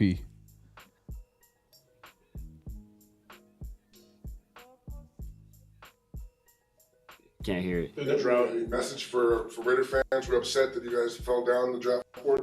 No comment. I guess just the attitude. talk about the attitude the players have after the game and the attitude today, and just how important that is to see the effort that they put in and getting the victory and what it means to them. Yeah, man, look, we work 80 hours a day, all right, 80 hours a week. Staff, players come here, they're 40-plus hours to work. We don't do this to lose. We don't do this for anybody's fantasy football team. We don't do this for anybody's drafts, projections. None of that shit matters to us. Only thing that matters is winning, and that's all we want to do. The message for it's funny though, because when they asked him, I think it was like after the game, post game, there was a clip of AP, right? And they asked him about and they said they asked him like, how do you feel about the Raiders losing out on the number 1 pick? Oh, ask Tom Telesco. And it just sound a little personal. It sounded a little personal when he said that. Yeah, just a little bit, man. Just a little bit. But what are your thoughts on the clip, Chris? At the end of the day, I think AP, he's getting, he's hearing the outside noise. He's tired of probably dealing with it. At the end of the day, we know players don't tank. AP, probably wants to win, but I think he understands as well. So I it's just one of those things that I think that the AP, he's getting frustrated because I think there's a lot of things he may want to do. He has his hands tied, whether it's from Telesco or Mark or whoever. I just think a little frustration starting to settle in. Yeah, man. I mean, I agree, and like it's one of those situations like what do you expect him to say? As we talked about on Friday with my brother Big Mike. Salute to Big Mike, man. Appreciate the super chat. But as we talked about on Friday with my brother Big Mike, I'm fighting for my life. I'm fighting for my life. So, he out there. Man, I gotta get that clip, bro. I'm gonna get that clip by next fighting for his life right now, man. So it's one of the situations where, like I said, that there's like oftentimes in these situations there might be a disconnect between what the front office wants and what the coaches want, right? The coaches, they have tunnel vision. They're thinking about here and now. They're not thinking about they're not thinking about next offseason, this next draft. They're thinking about Sunday, right? Their preparation Tuesday through Thursday is to get ready for Sunday. That's all they think about. They're not even thinking about the next opponent, none of that stuff. They're looking at Sunday. And Tom Telesco, he's not afforded that same short-term view. He has to think of the long term. So I'm pretty sure him as a GM looking at the long-term health of this organization, whether that be personnel-wise or fiscally, right? Like you think about the difference between paying the quarterback in free agency or drafting a rookie quarterback that's going to be in a rookie deal under team control for 4 years, and then you pay him after their 4th year, and then you still get that 5th cheap year before the big money kicks in. So fiscally, he's looking at that as well. Like, we're going to save all this money and we're going to be set up better in terms of personnel. AP can't afford to look at that. He has to look at how can I win games on Sunday. So I'm not mad at him. I'm still mad that we won. Don't get me wrong on that. But I'm not mad at his approach. Yeah. But it's true. This is true for every coach. Every coach is going to be focused on winning, and every GM should be focused on building a team out ahead. They're going to be looking ahead. They're going to look 5 years ahead. They're going to be looking at the draft. They're going to be looking at what players they should keep. That's how it should be. But it still sucks though. I ain't gonna lie, man. Man, like we need a top draft pick. We can't even afford to get like a number 6. We got to be at least top 3 or 4. 3. Yeah. Top 3 or 4. And I'm gonna say it in this way, not just to get a quarterback. I know everybody's focused on getting a quarterback, but to get guarantee that we get a great player. You know what I mean? Like, because there's a chance that we could be at number 6 or look, number 7, Tyree Wilson.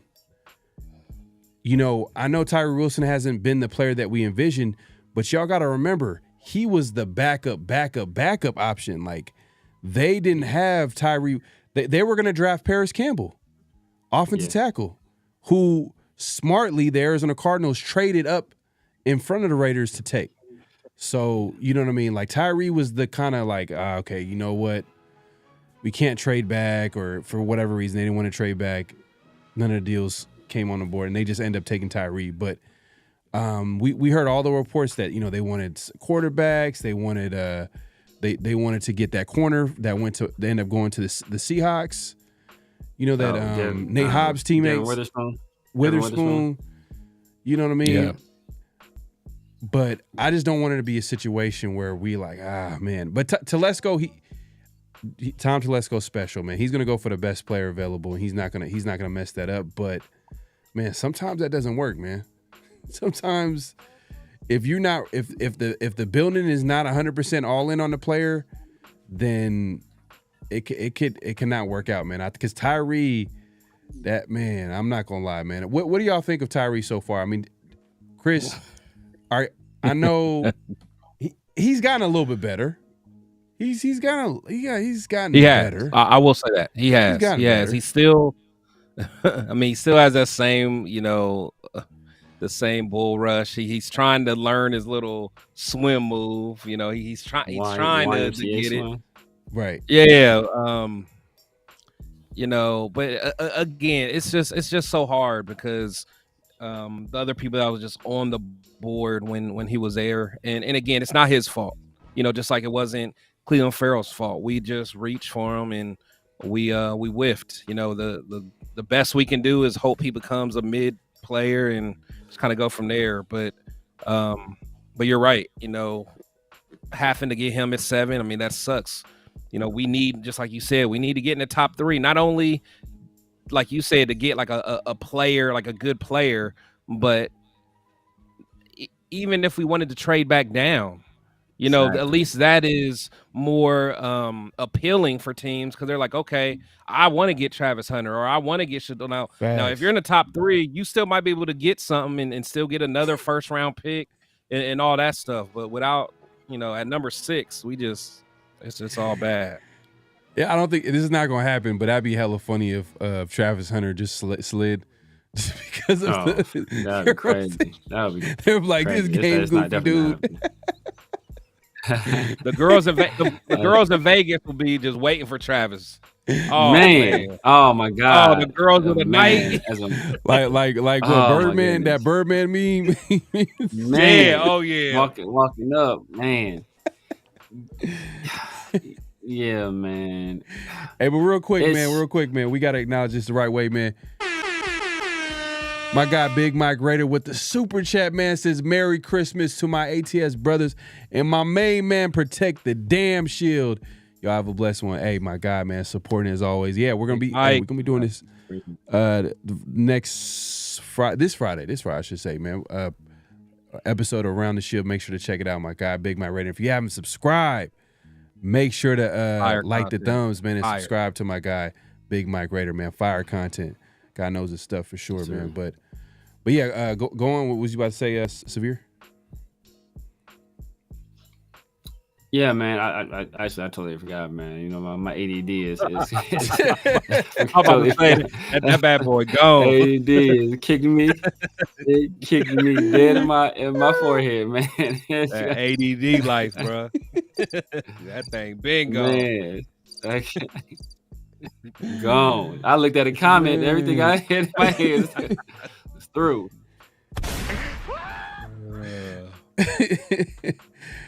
But yeah, man, hey, we appreciate everybody coming through. Make sure to click and hit that like button, hit that subscribe button, man.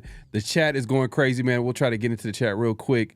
Super Omicron, man. I'm trying to catch up, man. There's so many comments.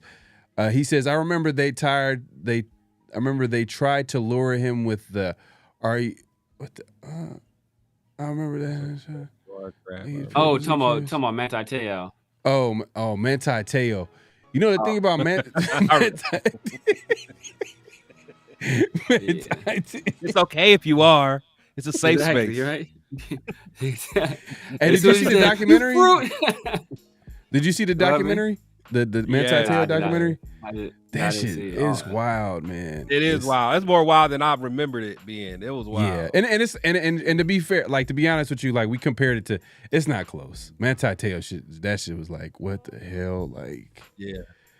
And then when you watch a documentary, you're like, it gets even crazier. Yeah. Now I know like it was like the person was like using their cousin's picture or something wild like that. It was like some crazy, and the girl was in a hospital, and then he said it at the game. He said the thing at the game for my girlfriend, and it's like, oh man. No, but he was It's one of the situations where you know you messed up, and it's like, damn. Yeah, he was talking to a dude the whole time. Yeah. But eventually he knew it though, and he kept going. That's when it was like, oh, bro. Yeah, man. That's it. Yeah, man. Yeah. I'm gonna hit y'all with the AP no comment on that. I've been working 80 hours a day. I mean a week.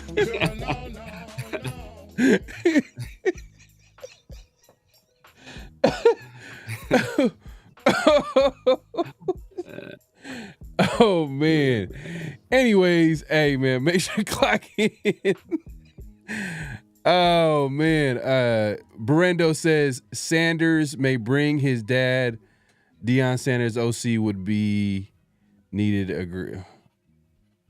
Yeah, I don't want Deion. Yeah, definitely don't want Deion. Deion, like, come on, man.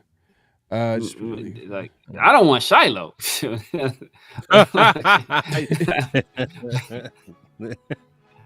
Oh man, Shiloh.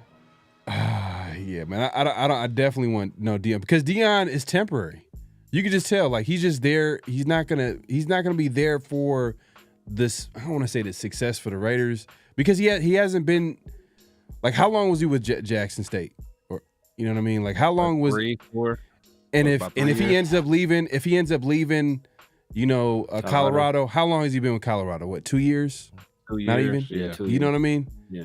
So it's just like, how can you even like give a guy a contract who doesn't stay longer than a year? But look. That's every Raiders coach. Look, that's our coach. How can you that's our trend anyway. Like, that's right on our timeline. Like, he did it for us. Appreciate you. We was about to get rid of you, know it. So it's like, oh man, it's yeah, man. That's controversial, man. It's a little too much. Let's see. Man, y'all wild in the chat, man. On Christmas Eve, y'all talking about free Diddy. It's Jesus' birthday. It's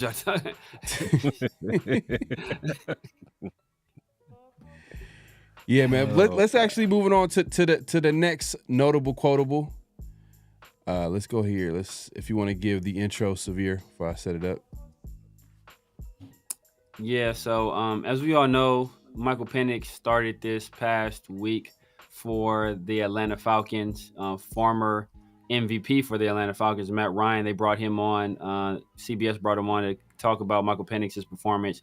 Toward the tail end of the show, they also talked about some of the backup quarterbacks that started games over this weekend, and their prospects of being potential starters in the future. And I think this speaks to the narrative that a lot of Raider fans have. I'm speaking to you, New England Boosters Club, that Aiden O'Connell could somehow be our starter in the future. And I think it'd be he made some interesting comments, especially from a guy that's a pocket passer. You would think that he might show him some grace. That was not the case. Just quickly here, we saw a bunch of backups around the league this week, whether it was DTR, whether it was Mason Rudolph. I think you can even throw like Aiden O'Connell in that mix. Are there any backups that have impressed you in any way, shape, or form this season or this past week that make you think that they could be starters down the line, if not for their teams, but for others? Of those three guys you mentioned, I don't think so. And, watching them yesterday, I thought DTR moved around pretty well. Completion percentage was fine, but, turnovers are tough. I think Aiden O'Connell listen, I thought he played well yesterday, but I don't think that changes their opinion of what they need to do at the quarterback position moving forward. And then, Mason Rudolph, again, I think is a backup. So I think all of these guys kind of play to what their role is. It's not a knock on them. It's just that's just how I view it. I don't think any of those three did enough to sit there and say, this guy deserves a chance to be out there, pulling the trigger week in and week out for a ball club. Just quickly.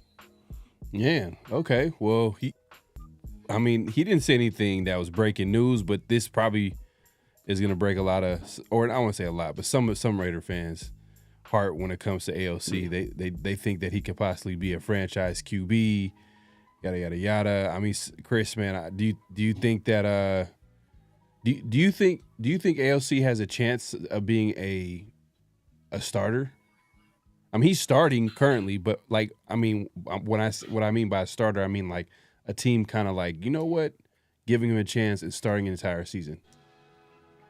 No, absolutely not. I'm probably the last person to ask that. I mean, I've been on record saying that he's going to have a worse NFL career than who would I say? He'll have a worse NFL career than Gardner Minshew.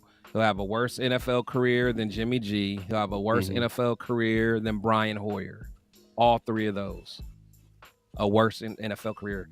I mean, I can go through a lot of other quarterbacks that the Raiders have had. He's going to have a worse NFL career than Jason Campbell, probably even Aaron Brooks.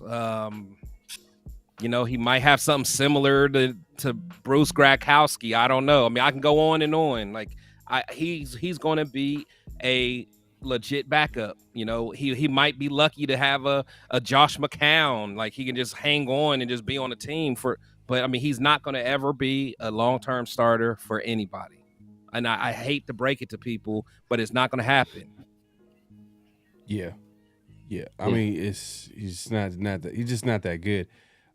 His ceiling is he is what he is, man. I think he and it's nothing wrong with being a backup QB. Like, that's like, he's in the NFL. Right. He's getting paid to be a professional NFL QB.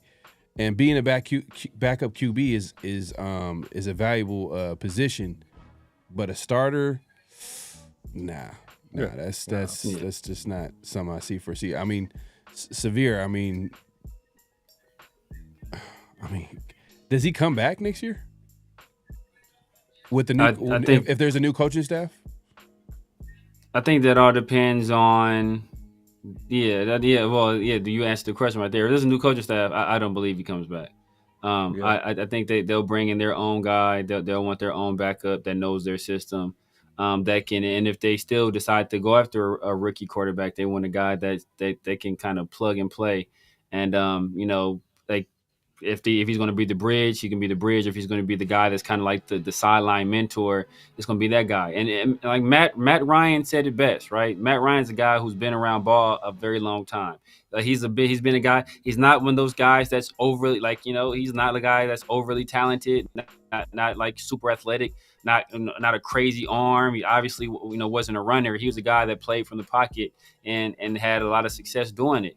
And he looked at Aiden O'Connell and said, "Yeah, bro, you're not starting material." So, for some reason, these Raider fans keep looking at him and thinking he is, and I think that's just by comparison, like compared to what we've had, he's probably, like I said before, he's probably the second best quarterback that a lot of these players have seen. The last right 20 or so years, right? Like, that's sad. You're right. It's Carr and then probably him. And Jason Campbell and Bruce probably had a little bit higher upsides, or a little bit like better moments. And then even maybe Matt McGloin had a game or two where he's like, all right, remember that's another guy. Remember, people were like, oh man, Matt McGloin could be our guy. Yeah, Matt McGloin could be our dude. And it's like we keep wanting these Rudy type characters to I'm tired of hoping these little engine that could, no, these little engines, they can't. They can't. Yeah. So stop hoping against hope. Right. Right. Old school says he's not ready yet, but he is developing, so keep him in the room. But we should go after someone who can extend plays and tough enough to get us those 3rd and 2s in short yardage plays. Hey man, hey, that's where the league is going, man. We got to get someone that'll be able to buy some time, use his legs, especially in the red zone. I think that's red zone and short yardage we're gonna get so much better if we get someone that's like mobile enough to get those first downs, but at the same time like accurate enough to hurt the defenses in the intermediate part of the field, throwing deep shots and all that good stuff. Something that we wanted in Michael Penix, who, I mean, hey, talk about it real quick, Severe. I mean, you said you were watching the film on Michael Penix this weekend. How do you look? Man, Michael Penix looked legit. Michael Penix looked legit, man. He showed poise, he showed toughness, he showed command, he showed an arm. Like, man, that boy has an arm that is, it's just, I mean, it's one of those people I just like, you know, you saw Ray Allen was a guy, I can watch Ray Allen shoot jumpers all day. I just love the way Ray Allen shot the ball. Sure. Like, and that's how it is with Michael Penix throwing the football. I could just watch him throw the football, man. It's just, you know, it's just a sight to behold, man. And he's a guy that went out there in his first start, like the team, and they did what he's supposed to do against the bad team, right?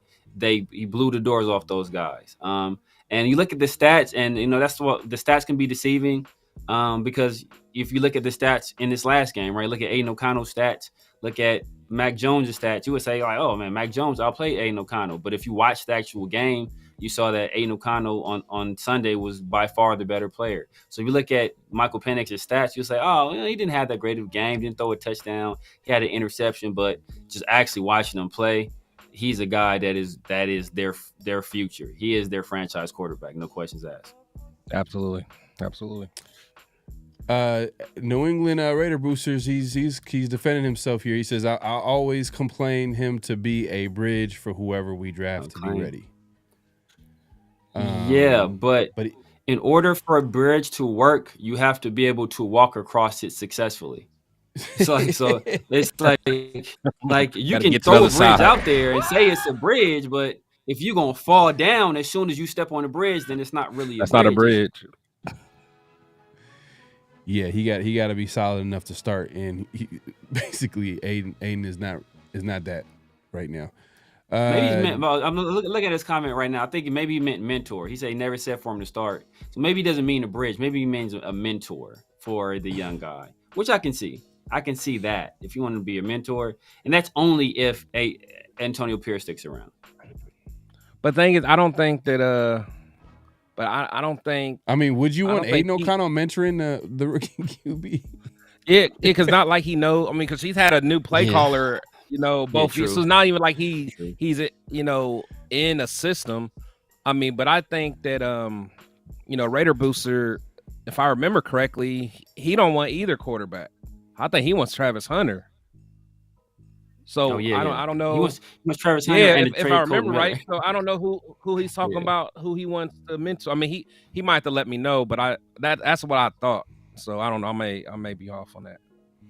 And for everybody that wants Travis Hunter, like, what position would you want him to play? Because obviously he's gonna have to play one, and then I know he's played both in college, but he's gonna be playing baby daddy. That's a position he's gonna be playing. Hell no.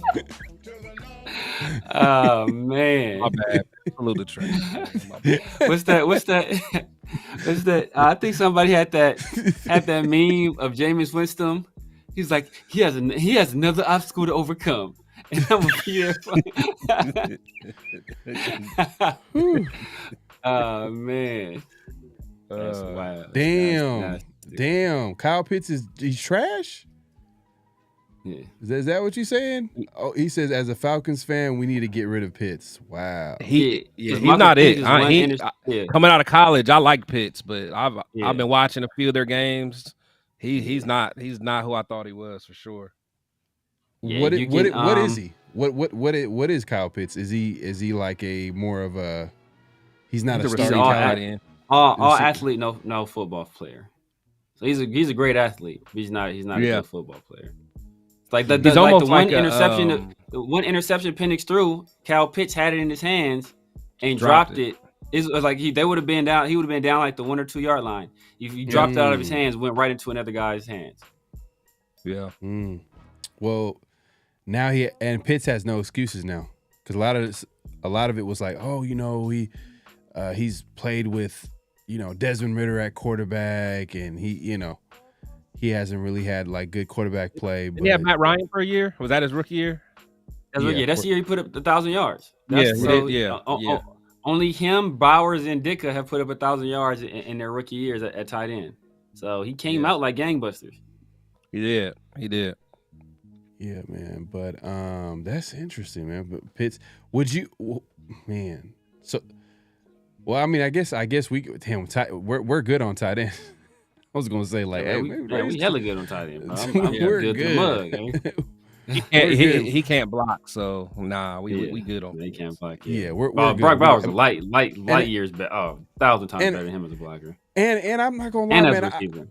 I think Michael Mayer is a better player than what we're seeing right now. Like, I agree with that. I think if we had like a better like scheme or offensive coordinator, you'll be able to see his skill set more. You know what I mean? We'll see a little bit more creativity on offense where you can see a guy like Michael Mayer getting open, because the whole talk before the season started was 12 personnel, 2 tight ends, Bowers and Mayer, and then pick your poison, and then pick your poison. You can only stop one of them. Yeah. So what, Chris? You think he's trash? You don't think he's that good? I'm not gonna say he's trash. I'm not gonna. Chris say coming around. He coming around. You watching the film. He like, all right. Seeing Big Mike put in work. I'd have said that one time. No, but I'm not gonna say he's trash, but like I said, like y'all think I'm joking, but like to me, he's in the same tier as a Foster Moreau. I'm sorry, like he's production wise, yeah. Like right now, when you're watching the game and you hear Michael Mayer's name, even in it's the the same tier as Austin Hooper. Like imagine a young Austin Hooper. He's in that tier. Hooper was a baller for a few years. He was a baller for some years. Okay, I mean, well, I'm sorry, not take Falcons, it back not Falcons Hooper, but like Cleveland Hooper. Oh, okay. Cleveland Hooper. Because he was getting it done at the Falcons. He was getting busy. He was getting busy. Yeah, he was getting busy. Yeah. I mean, you saw. I've been talking. Speaking again, but you saw my boy Travion Henderson. I know you saw it, Chris. Oh yeah. I don't know if Pharaoh saw it, but yeah, that's the back. I like. He got running back. Yeah. He got. Hey man, where are you getting him at? Getting Henderson? What round? I don't know. I'm not taking any back before the 3rd round, honestly. So to be honest with you, he's one of them guys. I think his combine is going to matter. They going to want to see how his bench press and what he really runs in the 40. But he got a lot of good tape. He does. He really do. And he's not too beat up because he splits carries. So he'll be interesting to watch. It's a great draft to get a running back too. So if if the best player available. I said in a second, if the best player available is a running back and he's dynamic enough and he could do a lot of different things on offense, then the Raiders should take him. There's plenty of history pointing to that working. You know what I mean? Yeah. To the Jonathan Taylors, to Derrick Henrys. But you talking about in the first? No, talking about Genty? Second. In a second. If the best player available is in a second, but that being said, I get why the Raiders would wait because there's so many good backs coming out. So so many, bro. Yeah, like we don't have to force it and get like a running back in a second. We don't have to do that. But our running back situation is Henderson should be. I think he'll be there in the 3rd. I think I'll take him in the 3rd. Yeah, I think he'll be there in the 3rd. Who do you like at running back coming out, Chris? I do like Henderson. I ain't gonna lie, I like Junkins too. Junkins is nice too. Yeah, I'm still I'm still kind of like Ollie Gordon. Like I want to like him, but State. it's just it's just like I want to like him, but I don't know. And then what's Buddy from North Carolina? Hampton, Amarion Hampton. He's a big body right there. He's a big body. He's like a true lead back. Yeah, he is. So those are kind of ones I got my eye on for sure. Yeah. Later rounds, I really like my man from Penn State, man. Oh yeah, you talking about him? What's his name? Yeah, Singleton. So I like him. He can play a little bit everywhere. Yeah. So watch him in the playoffs. So as time goes on, man, he could play. He could play, but he'll be a later round guy. How about the running back from Iowa? Oh, Caleb Johnson. Name? Yeah, Caleb Johnson. Yeah. I mean, like I know people are high on him. I know Ray is real high on him. But I'm a UCLA fan, and I watched, like I told Chris, I watched a bunch of real estate agents and accountants like lock him up, 15 carries for 49 yards. Like, bro, if you can't run on a UCLA defense that has like no like that, like they probably don't have anybody that gets drafted into a day 3. Like you can't run on them, bro. How are you gonna hold up in the NFL? So it's one of those things like hey, maybe if I watch more tape on them. But that's one of those things like you can't unsee it. Like you ever see somebody like get their ass whipped real bad? It's like, bro, I can never respect you after getting your ass whipped. Like I can never look at you the same again. It's like one of those situations. Yeah. Like maybe he whipped everybody else's ass, but bro, I didn't seen Jesse down the street put hands on you and have you leaking. Like I can never look at you the same no more, like ever again. So it's one of those situations for me because I know a lot of people seem to like him. Severe Dev saying gotta push back on Penix. They know he's they know he's a franchise QB off of one game. He looked good. Got to see more though. Oh man, yeah. I mean, you definitely got to see more. You don't want to put everything on him for one game, but you saw all the things that you want to see out of a rookie quarterback in their first game. So the arm strength, the accuracy, like the ability to layer throws. I think Darnell Mooney. Darnell Mooney is the guy. He had a pass on an out route that he threw over one defender behind another defender, like perfect sideline throw. And I think know what that throw was. Remember, it was the throw where Dante from East Coast Gridiron. He's like, man, if you can make this throw, I know you're a legit NFL quarterback. It was basically that exact same throw, and Penix laid it in there perfectly. Like and just his composure, his ability to deal with the pressure. He was pressured 9 times, didn't give up a single sack, made great decisions. I don't think he had any turnover-worthy plays. The one turnover he had was Kyle Pitts' fault. Did all this in his first game. That's and he's one of those guys where he was already the most pro-ready quarterback. He's been sitting all year, didn't get any real reps with the ones all year. He comes in there, it's his first game, and this is what he does. I mean, this extremely impressed.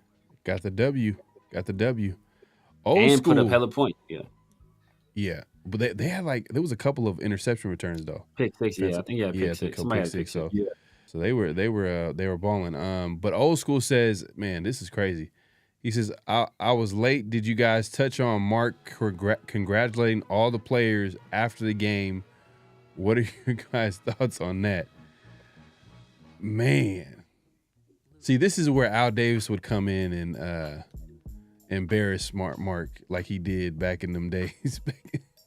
I don't know if you heard of these stories, but there was a story back in the day where Al Davis would embarrass Mark in front of everybody, like crazy, But that's a whole different conversation for another day. But I mean, what are your thoughts on this, man? Do you guys agree with this? Does this make any sense for Mark to be congratulating the Raiders getting their 3rd win in a season where his expectation was for them to be competitive?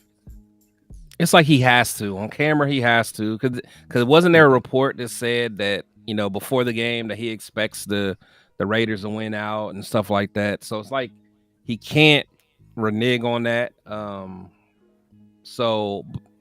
really don't put too much into it, because you know, as an owner, you don't want to show that you're upset that we won the game, but Right. but like if they were doing all that extra stuff with like the cigars and stuff, then yeah, I definitely wouldn't want to see it. But as far as the owner showing some pleasure on camera about a win, I don't know what else he could really do. My guy, East Coast Gridiron in the building, man. Make sure to follow my guy, man. This guy knows his stuff. He says rule number 1 of 12 personnel is you need a consistent running game. I was A for OC. We need 11 and 12 a lot.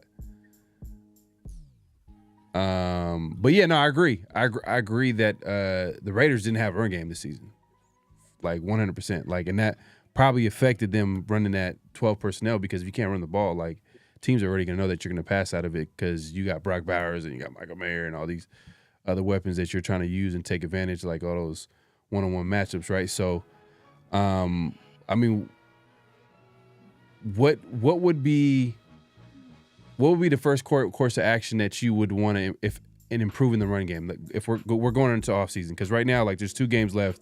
Raiders season is over. We're going into the off season. Like, one of the biggest things they need to improve on is their run game, right? In my opinion, what would it take to improve it outside of getting a running back? Dylan Parham needs to get investigated for point shaving. Dylan Parham is an op. He's an inside spy. There's no way. I mean, that is Brandon Parker's little nephew. He needs to be investigated. So that's the first thing. We got to get us a right guard. Not now, but right now. Right. Wow. So the Dylan Parham, you're done with it. It's over. You don't want to continue this. It's not coaching. He's just not you don't feel like he's a starting caliber. Put it this way. At this point, I would potentially, I mean, not hashtag SS, but like just, a real fan. Right. I would try Andre James at right guard before putting Parham back in there. That's where I'm at. That's where I'm at, man. Parham gonna get somebody hurt. That's wild. Yeah, I mean, it's been bad. I am all the way done with him, man. It's bad. Parham, like I said, man, Parham, he did all he could to lose that game, man. Parham was out there. Parham was out there trying. I don't know if Parham knows Shador. I don't know if you know Cam. If he got some people that, he got a bet on the Raiders taking the quarterback in the first round or what it is, but he was doing all he could to make sure he lost. Parlay. I'm trying to look at the 2025 NFL free agents and who are the best available at running back or guard. Offensive guard. Man, we see what that guard market looking like, though, man. It's going to Trey Taylor. Trey Taylor's available unless, like, somehow, some way KC figures out a way to hand out another big contract to these players on offense. You know what I mean? Like, so. But Trey Taylor, man, like, make a divisional opponent weaker. Yeah. We take a chief, make him into a Raider. We got to give him a bag to come. Yeah. Look. I'm not. Look. When we were having our best success, that's when we spent that money on Rodney Hudson, and then we turned around and we gave Kelechi Osemele a bag as well, and that seemed to be the recipe. So right now we got all the money in the world. We literally bought a line.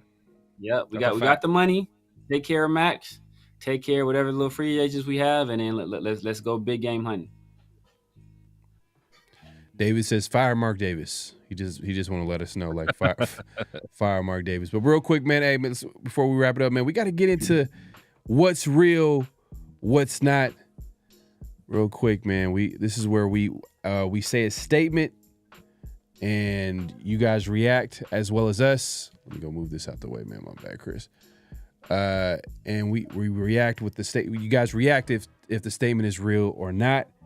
And the first statement here is Raider fans are wrong for wanting the team to lose. Raider fans are wrong for wanting the team to lose. Is that real or is that not? Let us know in the chat, but let's react to it, man. Chris, do you think that's real or is it not?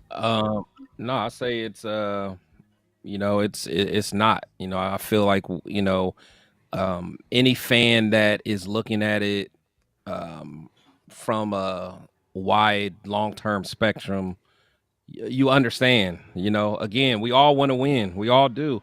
Severe keeps bringing up an amazing point of winning some of these meaningless games is one of the reasons we have a Cleve Farrell instead of a Nick Bosa or a Quinnen Williams. Just like little stuff like that, man. I know it feels good. Now, last year was a little different because we were playing for something. We were still trying to build some momentum going into this year. Trying to play for AP and stuff like that. But generally, these meaningless games. I mean, you gotta play the long game, and I understand as Raider fans, we always want to say, just win, baby, but we haven't won in the last 22 years, so we got to figure out how to just win, baby, and we got to be more strategic in our approach. Yeah, but then like, how does that get managed though? Like, how are you managing that? Like because the coaches are going to do whatever it takes to win because that's what they're going to be judged on. That's how they're going to keep their job, right? Just like Severe always says, strategic substitutions. That's literally it. Because again, I mean, the coach isn't going to do, but the thing is, you use this time to evaluate the young players. So, I know it sounds crazy, but Carter Bradley might need to be getting some. I mean, we need to see is he can he get a roster spot next year, or do we even want to bring him on our practice squad next year? Like, he's been here all through preseason. Give the kid a shot. It's not like a participation trophy thing, but I mean, the dude's been working hard. Let's see what he can do. Let's see what Lobby can do. Let's get some film on these guys to see if we even want to mess with them next year. We already know what we got in Aiden. We know what we got in Ritter. So I think that's the way that you do it. Gotta substitute, and again, I know it's uncomfortable, but you gotta do what you gotta do. Yeah, no, I agree 100%, man. I think that as fans, of course, we're not wrong for wanting the team to lose so they can get a higher draft pick because the season is gone it's gone south. Like it's literally, it's over. Like there's nothing to play for. A lot of the players that's on this team are probably not going to be coming back. A lot of people, the coaching staff is not coming back. So of course we're going to be like looking at what the next best thing, free agency and the draft, because that's where the Raiders can possibly really improve in getting their quarterback of the future, right? But in order to get that, we got to get a higher draft pick. And if we can't get that higher draft pick, then the chances of getting a quarterback kind of decrease a little bit because, look, like we've seen in previous drafts, like we missed out on Penix, we missed out on Jaden Daniels, we missed out on CJ Stroud, we missed out on all these quarterbacks. We could have possibly traded up, but some teams didn't want to deal with it, or the Raiders didn't want to trade up, trade their draft picks or whatever the case may be. It wasn't a guarantee. So I think we're not wrong. But I think that the Raiders, they're just always they always come up short. You know what I mean? Like they always. But who knows though? There's 2 games left. Is there a possibility? I got to look at like the possibilities of where the Raiders can actually, because if you look at like the top top 8 picks, they're all tied. They're all 3-12. Yeah. So is there a possibility maybe the Raiders can possibly get into the top 3 at least? I mean, if some of these teams win, I know you said earlier. I don't know how the strength of schedule works. I don't know how that will do on the tie, but with who is it, Tennessee and the Jaguars playing, that's going to bump somebody behind us. But the strength of schedule, I don't know how that's going to play out. This is the the current draft order real quick. Let me just go ahead and put this on here. Right here, you can see. So currently the Giants are picking their first overall. Then you got the Patriots, Jacksonville, who we just lost to, or we beat. I said over the weekend, the Raiders beat Tennessee, Cleveland, and the Raiders.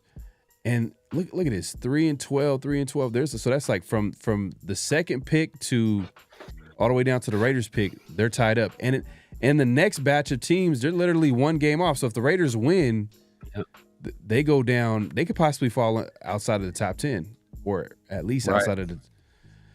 Yeah, man. So because the thing is now, so with us beating, let's see, so we beat Jacksonville and so we beat. Yes, right. You're in a rough spot. Yeah. I mean, maybe if the Giants, they know the assignment. I was gonna say if the Giants lost, there may be with the strength of schedule. No, I mean if they won, then maybe with the strength of schedule, they might drop quite a bit. Right. But I don't know. Yeah. Jacksonville or Tennessee, one of them will go. But I don't know. Yeah. But you know what? New England. I don't know who New England plays. Huh? So Jacksonville and Tennessee play each other. So one of those teams are going to end up behind us. Yeah, but New England actually kind of plays a little competitive. Like Drake May is playing better and better now. But again, New England is usually. I mean, I know Belichick ain't there, but they're usually a strategic thinking. You know, they may be like, hey, we're thinking long term, but they got their quarterback, so that don't really matter. I don't know. Yeah. So somebody in the chat said they have the Chargers and Buffalo, so they're likely losing out. Well, hold on, but then the Chargers, it depends if they got the Buffalo at the end. Buffalo might sit their players. They might sit the last week. True, yes, especially if the number one seed is out of reach. Yeah. So if the number one seed is out of reach, then they might rest them guys if they can't get any because I think they already clinched playoffs. Right now it's just a battle for the number one seed in the AFC. Man, this is so sad. We're over here like looking at a draft position. Instead of looking at playoff position, it's like, damn, bro, what does it come down to? Like we can't enjoy good football, like competitive football, but it is what it is, man. But no. Well, first of all, to answer the question, not real. But no, why? Part of the reason why we're in this situation now is because we won. I guess in the time we were in the playoff race last year, we won a bunch of meaningless games down the stretch last year, and our only solace out of those wins were like, well, you know what, hey. At least we got our coach. Well, now you want this nigga gone. So it's like, do we did? So we got nothing out of that. We got nothing out of it. So it's if we lose down the we keep Josh McDaniels and we lose down the stretch, we have a realistic shot at a guy like Jaden Daniels or a guy like Michael Penix. Like you watch the performance. Like that's the difference in the impact between player for player. Brock Bowers is probably the best rookie. If you want to say he's the best rookie this year, you want to say he's better than Jaden, you want to say he's better than all these other guys. Hey, you know what? I'll give you that. What has it meant? Jaden Daniels as a quarterback has infinitely more impact on the game. He's throwing passes to Olinde Zacchaeus and De'Ami Brown. Like, do you know these people? And he went and beat the Philadelphia Eagles, one of the better teams in the league. So it's like you can't put a price on that impact. And know what? We tried to put a price on that impact. Washington Commanders looked at their quarterback situation and said, "Nah, we're good. Keep your 3 first-round picks in those 2 seconds. Yep. We're gonna go with a franchise quarterback. We're gonna take our chances on this quarterback." So everybody's saying, "Oh, the draft is not guaranteed." No, nothing is guaranteed. Brock Bowers can mess around and tear his ACL tomorrow. Like same thing with Colton Miller. Same thing. Nothing is guaranteed. You can't. Scared money don't make money, right? If you need a quarterback, you go after that position. And that's what we need right now. And until we get that guy, we can have 5 Brock Bowers on the field. and it's not going to make a difference. You know, it's like I think somebody made these. I don't know who made the example, but it's like having a car without a steering wheel. You can have a 454 under your hood. What like can you? Where you going? Where you going if you don't have a steering wheel? Right. Nowhere. Right. No, facts 100%. Real quick, man, your favorite non-quarterback in this draft for the Raiders? If quarterback was out of the question, who would be a player that like we got to get him? If we're not getting a quarterback, we have to get him at 6. I like Will Johnson. Whatever spot that they're in, like at 6. Let's say at 6. Yeah, I mean, like my favorite player coming into this prior to the beginning of the college season, my favorite player coming in this draft was Will Johnson. If not Will Johnson, then Te'o, the wide receiver. Yeah. Okay. Who you got, Chris?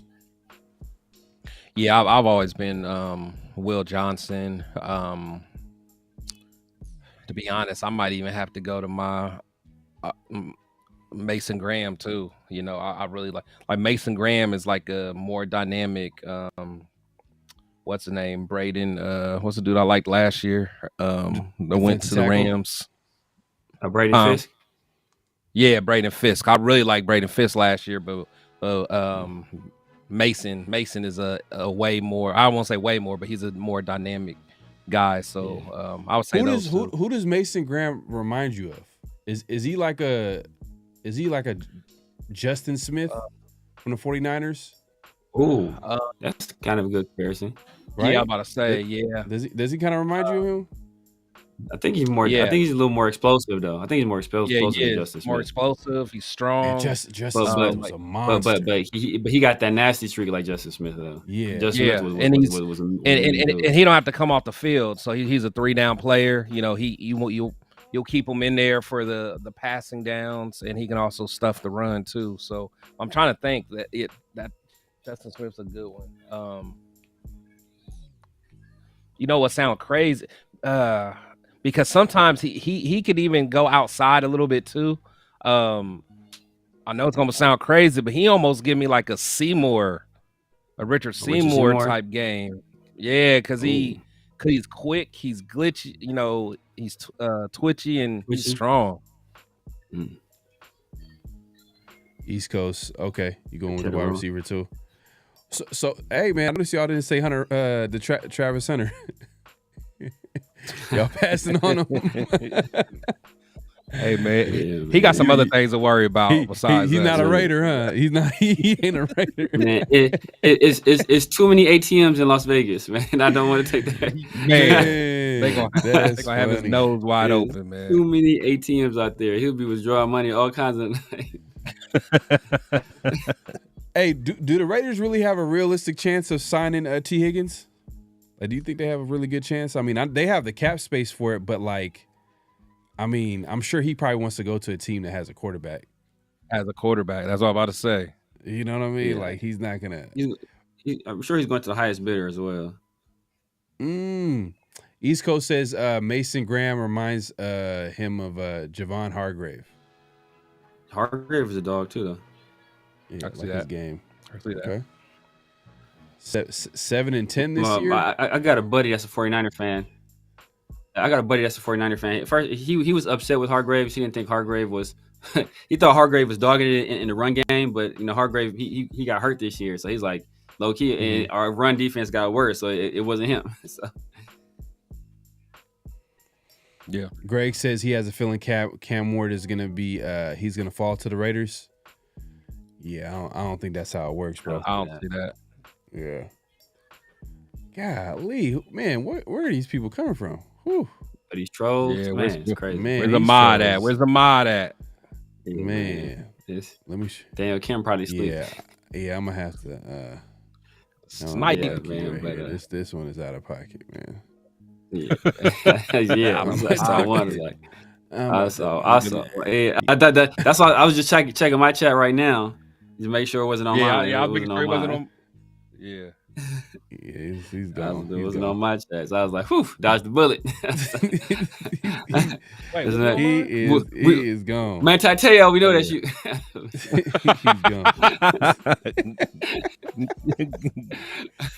Oh man. But real quick, one last what's real, what's not. We are not done, man. Severe, if you want to give the people the last what's real, what's not. Let me go to it. Let me pull it up. Despite their draft position, the Raiders. So what's real, what's not. You guys know. Despite their draft position, the Raiders will still select a quarterback in the first round of the 2025 draft. So no matter where they're picking in the first round, we fall to 10, whether it's 6, we will find a way to pick a quarterback in the first round. Hell no. That is not. That's not real. That's not real. That's not real. If Telesco's the GM, no, he's not going to be that. He's not going to reach. He's not going to reach. That's just now. If it was Val Davis is alive, May for sure. Somebody. Yeah. If it was John Gruden running the show, like he would definitely figure out a way to trade down. I don't even know trade down. He'd probably pick his guy at wherever spot we had. I know the popular opinion is. Now go ahead. You said Al Davis. Yeah, Al Davis would. Yeah, he'll trade half of Oakland Coliseum. Who would be an Al Davis pick? Who would be an Al Davis pick at QB? Believe it or not, it might be Milroe.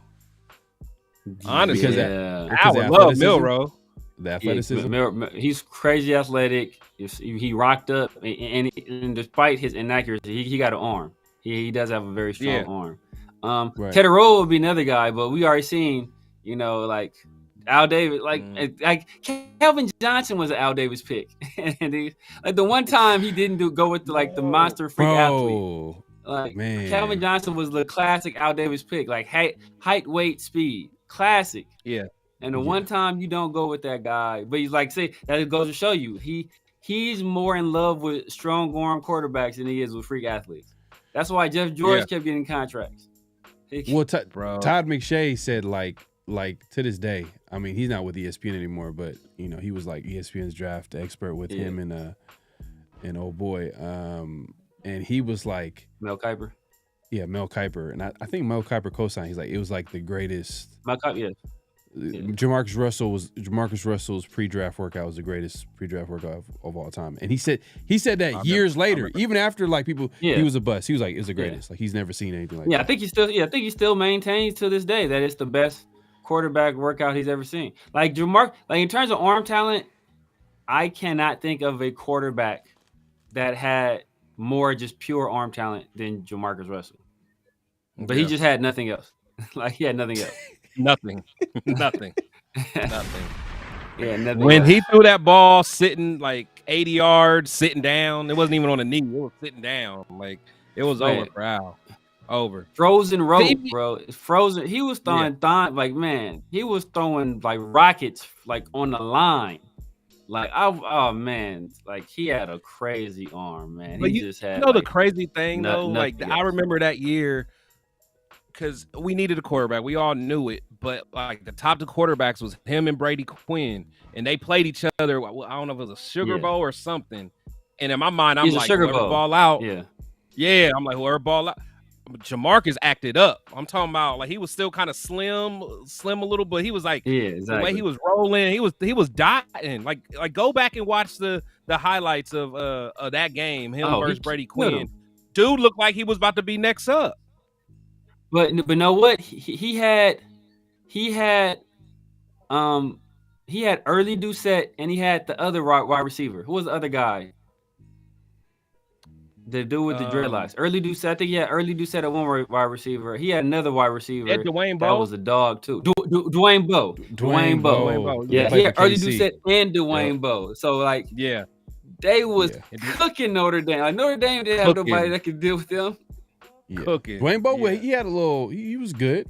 He had a short prime though. He had some years. He had a couple years. You don't understand? He had a couple years. Yeah. You know who had a short prime? That's super talented. Dez. I felt like his prime was hella short. Dez Bryant. Yeah. Like he was super. He's talented. Who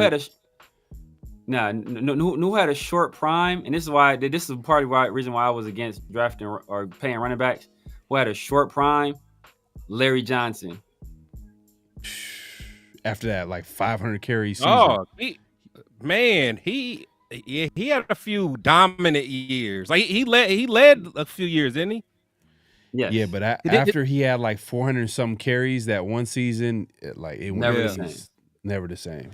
Never recovered. It was more than a season. I feel like he was like By back to back. Now he had two seasons back to back where he like led the NFL in touches, and then immediately fell off after that. Like it seemed like it was longer. They squeezed that man juiceless. Pause. Todd Gurley was quick too. Todd Gurley. Yeah. Oh, he got that bag. Yeah. He was out of there. What's crazy? Todd Gurley not even 30. Todd Gurley like 29 years old, bro. Todd Gurley 3 years older than Aiden O'Connell.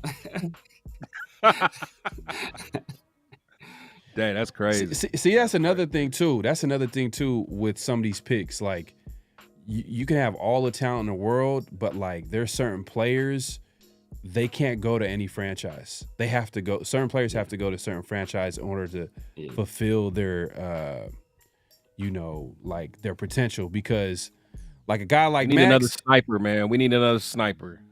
My right? Man, go ahead. Yeah, like a guy like Max, right? He could come to the Raiders and dominate because it's already in him. Like he's built. Like he's mentally he's there. Like he's trying.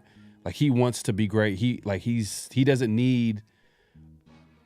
Because the Raiders, we all know the Raiders, they're a little bit dysfunctional. You know what I mean? That's a little. A little, you know what I mean? A lot. You know, but a guy like, imagine if, let's say if Jamarcus went to the Patriots or something like that, or whatever top franchise, or Jamarcus went Steelers. You think he would have been a bust? I don't know. You know what I mean? Yeah, because being in a different organization, I mean, that's a good point because they wouldn't have dealt with all that laziness that he was doing, you know. So, and I'll never forget this. I always bring this up, and I brought this up to Severe. I remember watching, I Am Athlete and Brandon Marshall were talking about like who made the Patriots great. Was it Tom Brady or was it Bill Belichick? And they're going back and forth. And former linebacker DJ Williams of the Denver Broncos, he was like, well, imagine if Brady played with the Raiders. And he started naming, he started talking about, like, look at their development. You know what I mean? Dysfunction. That's a good point, though. And I was like, damn. I was like, damn. They needed each other, but that's a hell of a point. Yeah, facts. Yeah, they both needed each other. Because, the thing about the Raiders haven't had a successful draft pick. Well, I guess depending on what you feel about Carr. But, if you don't count Carr, we haven't had a successful pick of quarterback since we drafted Snake. And that was like in the 60s. So, like, think of how long that's been. Yeah, that's a fact. We got another one.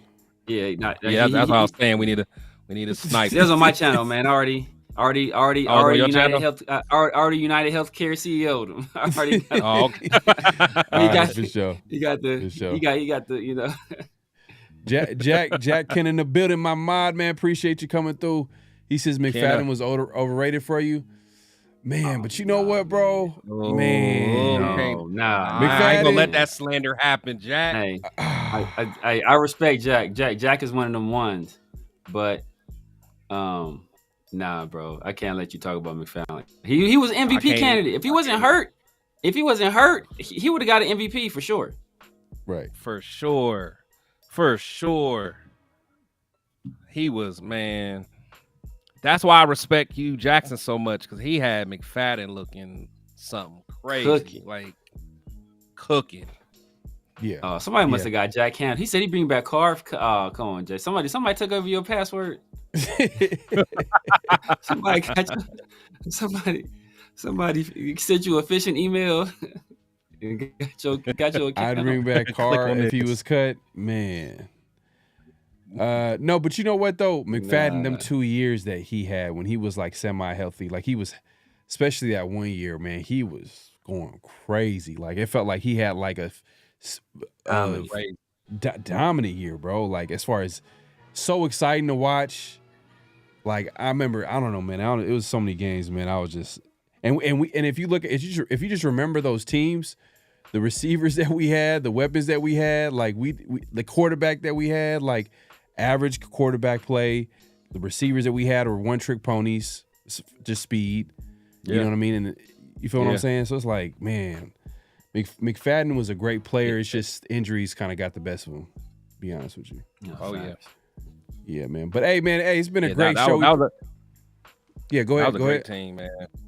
No, I'm saying, even though they didn't win much, that was like that was still one of my favorite teams. And that's sad. That's one of my favorite teams to watch. I still go back and watch. Man, they got some of those games on YouTube. I still go back and watch those games on YouTube sometimes. When I want to see a good Raiders team that's fun to watch and like coached well. And if you played Madden, the Raiders were one of those teams where they were a little hack because they had speed players. They had speed everywhere. You just put Terrell Pryor. You put Terrell Pryor quarterback. You put every speed. You know what I mean? Like you put every speed players. I mean that was a little hack that people used to do back in the day. But it is what it is. Especially that year where Justin Fargas was still on the team. Man, I used to put him and McFadden back there. Fargas had that speed too. Fargas was fast. Fargas used to have me dying because he used to go 100 miles in a straight line. He didn't make no matter who was there, no matter what was there. Man. No cuts, bro. No cuts. You would get demolished though. He would take some of the craziest hits. He did. Yeah. Michael Bush. Michael Bush and McFadden, that was underrated little run back room. I ain't gonna lie. I like Michael Bush.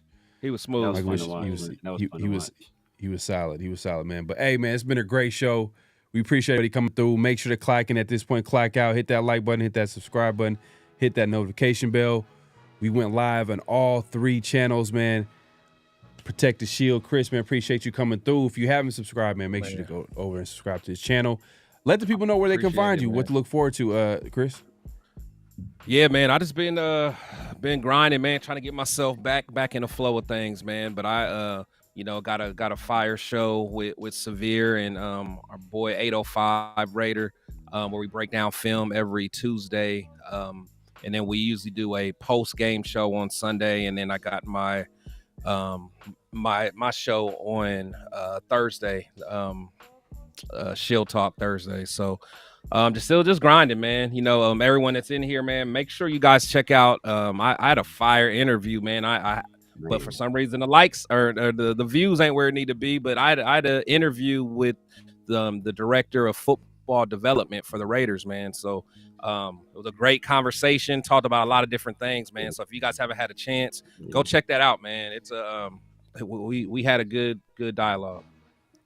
Yeah, man. Definitely check it out, man. Severe, man. Let the people know where they can find you, what to look forward to, all that good stuff. You guys know what it is, man. It's the Severe Raider. I was about to say something that's gonna give me a trouble, so I ain't gonna say it. But yeah, man, you can find me. I think I'm in trouble this show, man. I went in. Man, yeah. I was saying something good, man. I'll tell you guys. I'll tell you guys backstage what I was about to say, but yeah, man, you already know what it is. No, post game, me and my guy Protect the Shield 805, man. Tuesdays we usually take a look at the film, man. It's a great show. Getting a lot of good feedback from that. And every Friday, we got Around the Shield with my brother Big Mike. But yeah, man, as they said, if you're on my chat or you're on Pharaoh's chat, make sure you head over to Chris's channel. Make sure you guys, give the show a like and make sure you give him a sub. And check out the interview, man. He had some real dope stories in that interview he did, man. So make sure you check that out. And not just that interview, man. He's talked to guys like Hugh Jackson, Bruce Gretkowski. He's had some dope guests. So definitely check out a lot of the interviews on this channel, man. Did you get Steve Weiss? Did you have Steve Weiss? No, I didn't. But my boy's show, who I interviewed, he had him on there. I'm trying to get him. Okay. I'm trying. Mm-hmm. Okay. Yeah, I'm gonna mess around trying to get Champ Kelly, man. That's my next goal. That's my next goal. That'd be dope, man. We definitely be tuning in for sure. Yeah, man. Hey, everybody, man. We do the 50-50 show every Tuesday. Around the Shield later this week with my guy Big Mike Raider. Make sure to tune in. Make sure to like. Make sure to subscribe. Look out for future content. Raider season ain't going where we wanted it to go, but hey, we got a lot to talk about, man. Hey, the offseason, free agency, the draft. Man, our coaches here to stay, to go. Who like what is that going to look like? It's going to be a whole lot to talk about. So make sure to tune in. My mods, appreciate everybody coming through, holding it down. We appreciate everybody coming through, man. The chat's going crazy. If I couldn't get every comment in the chat, leave a comment after the stream. Let us know your thoughts. If you disagree with us, agree, all that good. Let us know, man. Let us know your thoughts on the season. Who should the Raiders pick outside of a QB? Because right now it's looking like at number 6, like it's gonna be tough. And if they trade up to get, I just hope they don't trade up for a QB. It's just I'm gonna be hot. I'm gonna be so hot. I'm gonna be hot if we do that. Not this draft. Not this one. Not this one. Nah. The last two. Yes. You know what? It's not that I will mind them doing it. It's just that we were in a position where we didn't need to, and we screwed it up. It's the principle, exactly. It's a principle of it at this point. Yes, you know what even hurt even more? We trade up with Jacksonville. Oh, that would be. Oh my goodness. Oh my goodness. I would be sick. I would be sick. Oh my goodness. I would be sick. Hey man, look, 805 said it best. Post game 805 is like, yo, that game potentially cost us 3 first-round picks in a second. Oh, easy. Hey, Daniel Kim posted the interview link. So definitely check it out, man. Definitely check out the link. Appreciate that. King of mods. The king of mods. Modding 3 channels modding 3 channels at the same time, man. Hey, this man is goated.